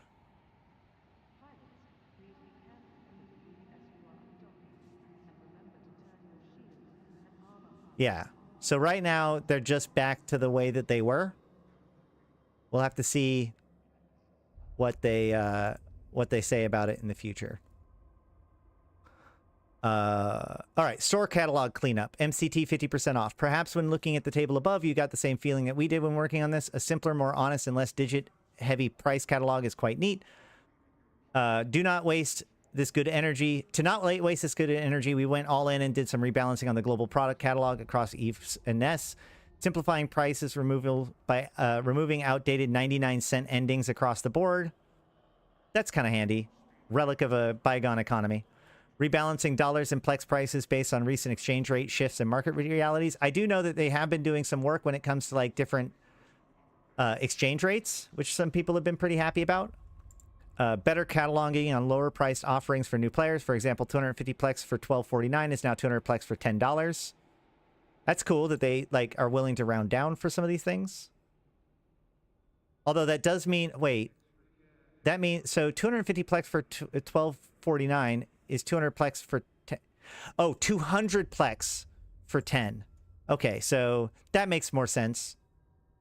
And that sets it at a pretty round number, but it also, oddly enough, in a snaky way, does play into that whole like free to play, you don't actually get enough, right? Because like, so now $20 gets you 400 Plex, but I guess you could still always just get the $25 for 500 Plex. So yeah, that works. The issue is if they get rid of the 500 Plex for $25, now you'd have to get like 2.5 packs. You'd have to pay $30 to get 600 Plex, and that would be bad. So let's not let that happen. Doesn't sound like that's what's happening though. Some of these changes result in slightly lower prices, but we're not waving flags about it. This is our cleaning up and modernization our approach. The price reduction is mostly pronounced in multi-character training, an important element. So one MCT went from $15 to $10. 2 went from $28 to $18. So so this becomes spooky because this is a big source of like Plex, like skill point farmers. Because if you can get MCT on your other like, if I can get MCT for significantly cheaper, for half the price of an entire Omega account, now I can like have a character on my account that I'm just running the skill points from, that is my farm, that pays for like way more than its MCT and extractors. So now it actually behooves you to have 2 MCTs per account and then extract the skill points from those accounts and then sell those. I think that, well, large scale injectors are not the problem. Extractors are the problem. Extractors are the problem. We've said this for a while now. The fact that I can monetize my skill points is the issue, not the actual selling of skill points itself. In addition to the true starter packs mentioned above, we're also working on supporting more global currencies. This change will affect Canadian, Australian, and some other dollars into the mix of currencies we support. Global Plex market, Omega experiments, prices rebalance, and friction-free trade are all connected. We're continuing to untangle some of the trickier knots in the now real-world pricing interacts to the EVE economy. We're doing this thoughtfully, step by step. Now, the other thing I thought I missed... Did I miss a whole thing? I read it all. There's a whole piece on, like, the fact that they're going to change how they're going to try to prevent double dipping as much when it comes to the sales, too. There has been a lot of consternation that this dev blog is, like, not necessarily great for players. But overall, I feel like a lot of these changes make a lot of sense. I'm interested in what you guys have to say about this. So let me know what your comments are, and maybe we'll continue the conversation. I've used MCTs to keep all slots training for years. I'm disappointed, though, that the new 12 months MCT is only 4 months of Omega, leading you 2 months. That is weird. Okay, so that is weird. There is a whole thing about... Where is that deal? Right. So this is a deal that they're doing right now. Multiple character training is on sale, apparently for 4 days. And what's weird about this is that, like, they're giving you Omega... Normally they do Omega time with MCT being the bonus. But now you're doing MCT with Omega time being the bonus. And that feels way weirder to me, right? Because if you think about it, I'm going to get 12 months of MCT, so 12 months of multi-character training, so I can have a second line running for 12 months, but I'm only getting 4 months of Omega. So up until now, you kind of... It's been difficult to, like, have more MCT than you have Omega. But, like, what happens if you buy this pack and then let your Omega run out? Right? Like, Omega's just a track. Does the MCT pause? Do you still have one skill queue? What does it even mean to have an MCT when you don't have Omega? And why do these sales even introduce this problem in the first place? That's my biggest question with this right now. That's so weird. And I'm interested to hear what people's takes on that are. So make sure to comment that down below too. But yeah, so that's their attempt to, like, you know, obviously ever since they raised the price from $15 to $20, it's been a point of contention. And, you know, there has been a lot of stuff with Plex. I feel like there's a lot to this that feels really good. There's some interesting effects like the Glamorix boosters. And the other thing that's worth noting is it does sound a little bit like it might be a trap too. One other thing before we jump into this too, I think that you lose it. Well, that's the thing. We don't know. There's nothing in this devlog about it. There's nothing in the sale about it. I haven't heard a solid answer in either way about it. So it's just such a weird thing. Like, theoretically speaking, you could theoretically, like, apply a MCT to last past your Omega and then let your Omega expire. So this isn't something that was impossible to do before this, but this is definitely the first time where they've been like, okay, well, we're going to give you more multi-character training than we are going to give you Omega. That's such a weird thing to do. Okay, well, either way. Oh yeah, and that's actually from this one. Training your characters properly can make or break your career in New Eden. Multi-character training coupled with Omega status allows you to train up to 3 characters on a single account, giving you flexibility. For a limited time, the EVE store is offering...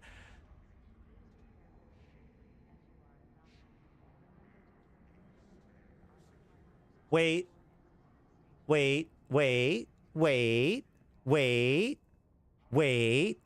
I think I figured it out. I think it kind of makes sense. I think it makes sense. Reading this helps me understand how this makes sense, okay?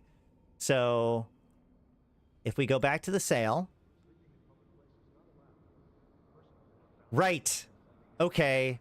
No, this makes total sense. This actually makes total sense. So the reason why this is that it's the amount of Omega if you're running... Wait, no, that doesn't work. Because, like, the thought would be that it would be the Omega and the MCT for 4 months, right?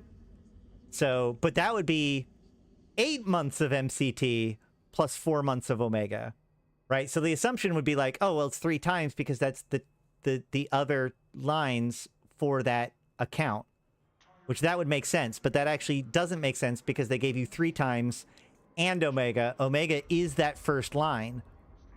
So it doesn't quite work, right? Even if I bought 1 month of Omega and immediately applied the 2 MCTs to my 2 other lines, I would still end up with 1 extra month of MCT.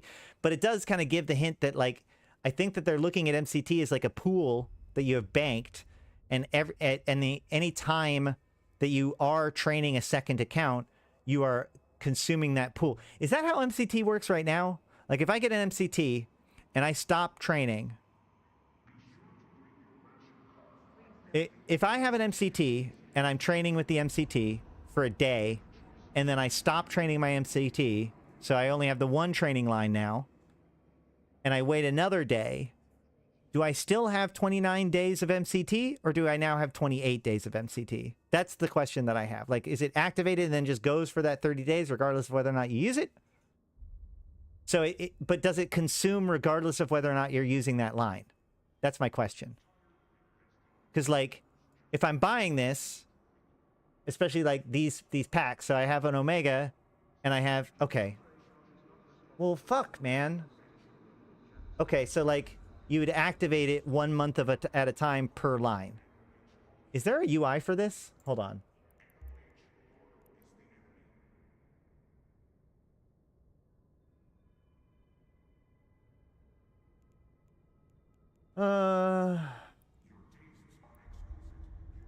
Pilot service. Oh, yeah. Okay. So basically, you're going to get a certain number of months of MCT that can be activated into these lines.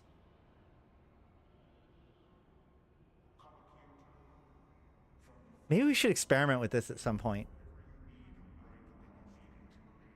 How it works like Omega, but if you lose Omega, you no longer have the MCT.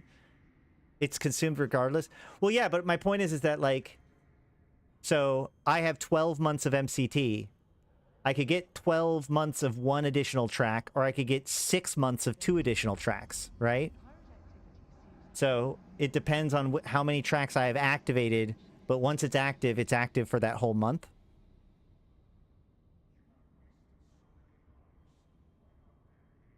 Under character...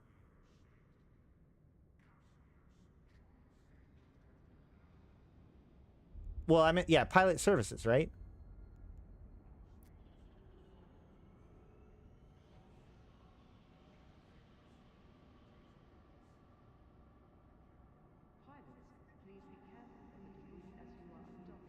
Train, get up to 2 more skill queues per account. MCT cannot be traded and may only be used by active Omega accounts. Yeah, I've never actually done like a thing where I've activated 2 different MCTs at the same time, but I assume that's how it works.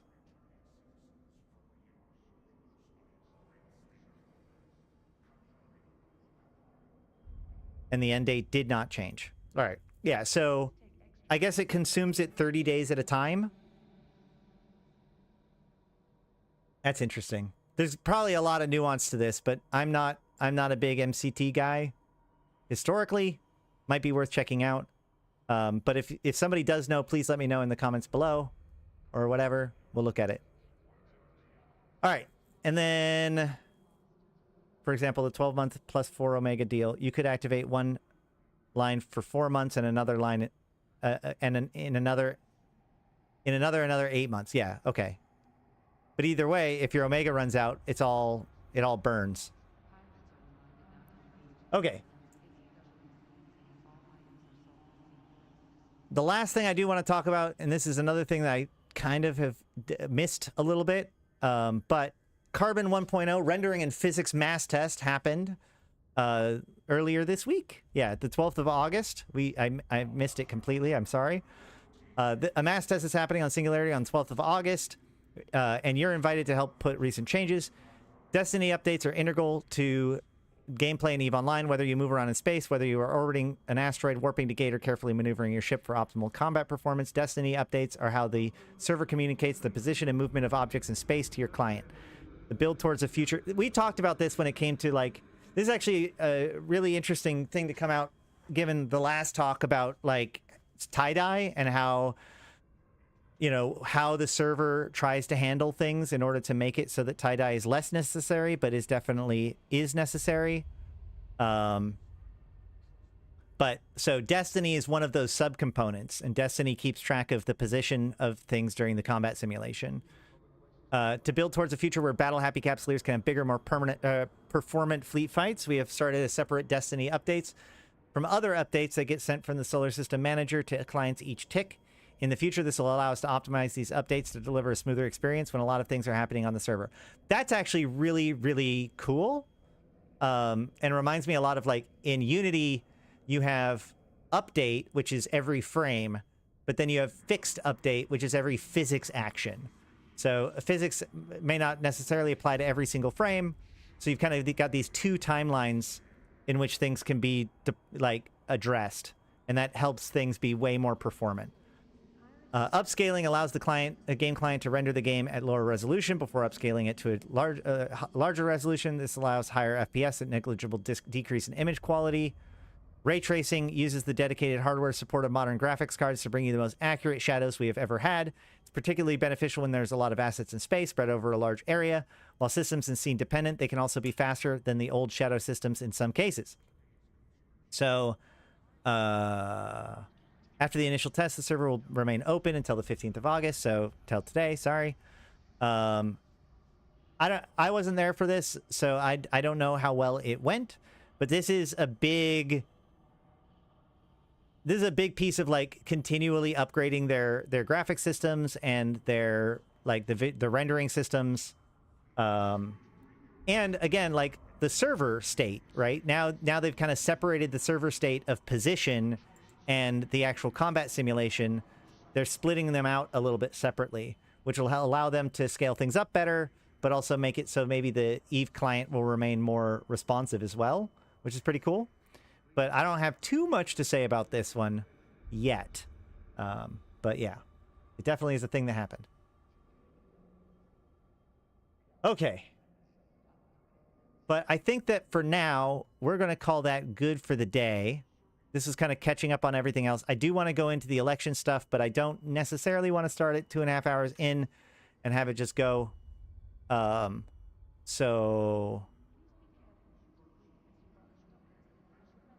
that is all of the topics for today. We talked about Vanguard. We talked about Frontiers. We talked about a little bit about the Legion upcoming expansion, or the Legion update, and how these all kind of tie into each other, as well as a lot of the stuff that's kind of come out in the last month. So I hope this was a good catching up for things. I definitely, I shouldn't say definitely. Definitely is a bad word to use. I should be back sooner than before. No, my expectation is that we'll be back next week to talk about the presidential elections. And it sounds like we will be getting more information and more dev blogs and more stuff as we get closer and closer. So we'll be keeping track of that. So make sure to subscribe to the channel and consider becoming a supporter by either becoming a member, so that way you get the emotes and access to edited videos early. You can pick up some merch. You can join the Convocation of Empyreans in game.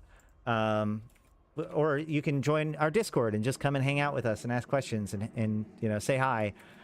If you are new to EVE or returning to EVE or just have never gotten your 1,000,000 free skill points, make sure to use the link down below or in chat now. It is a referral link that will give you 1,000,000 free skill points per account.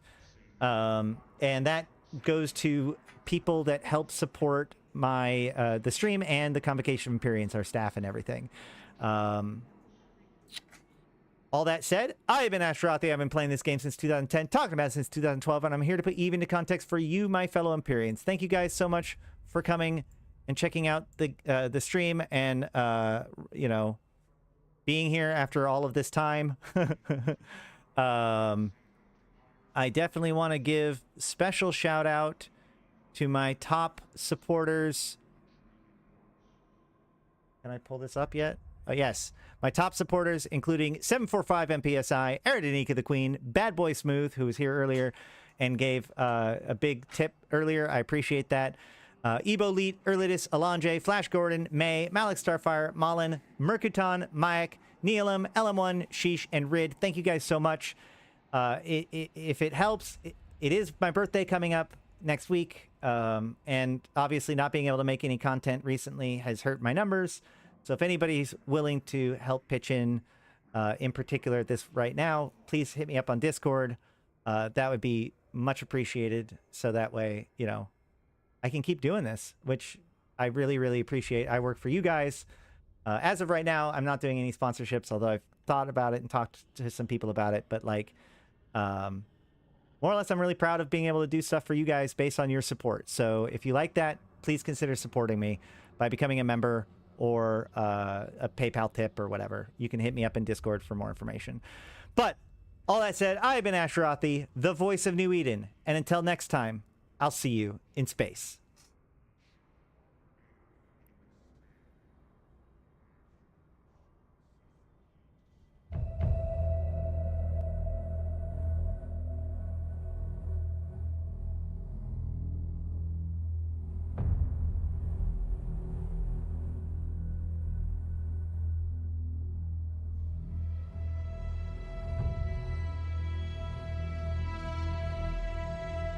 Bring on the wrecking machine.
For every city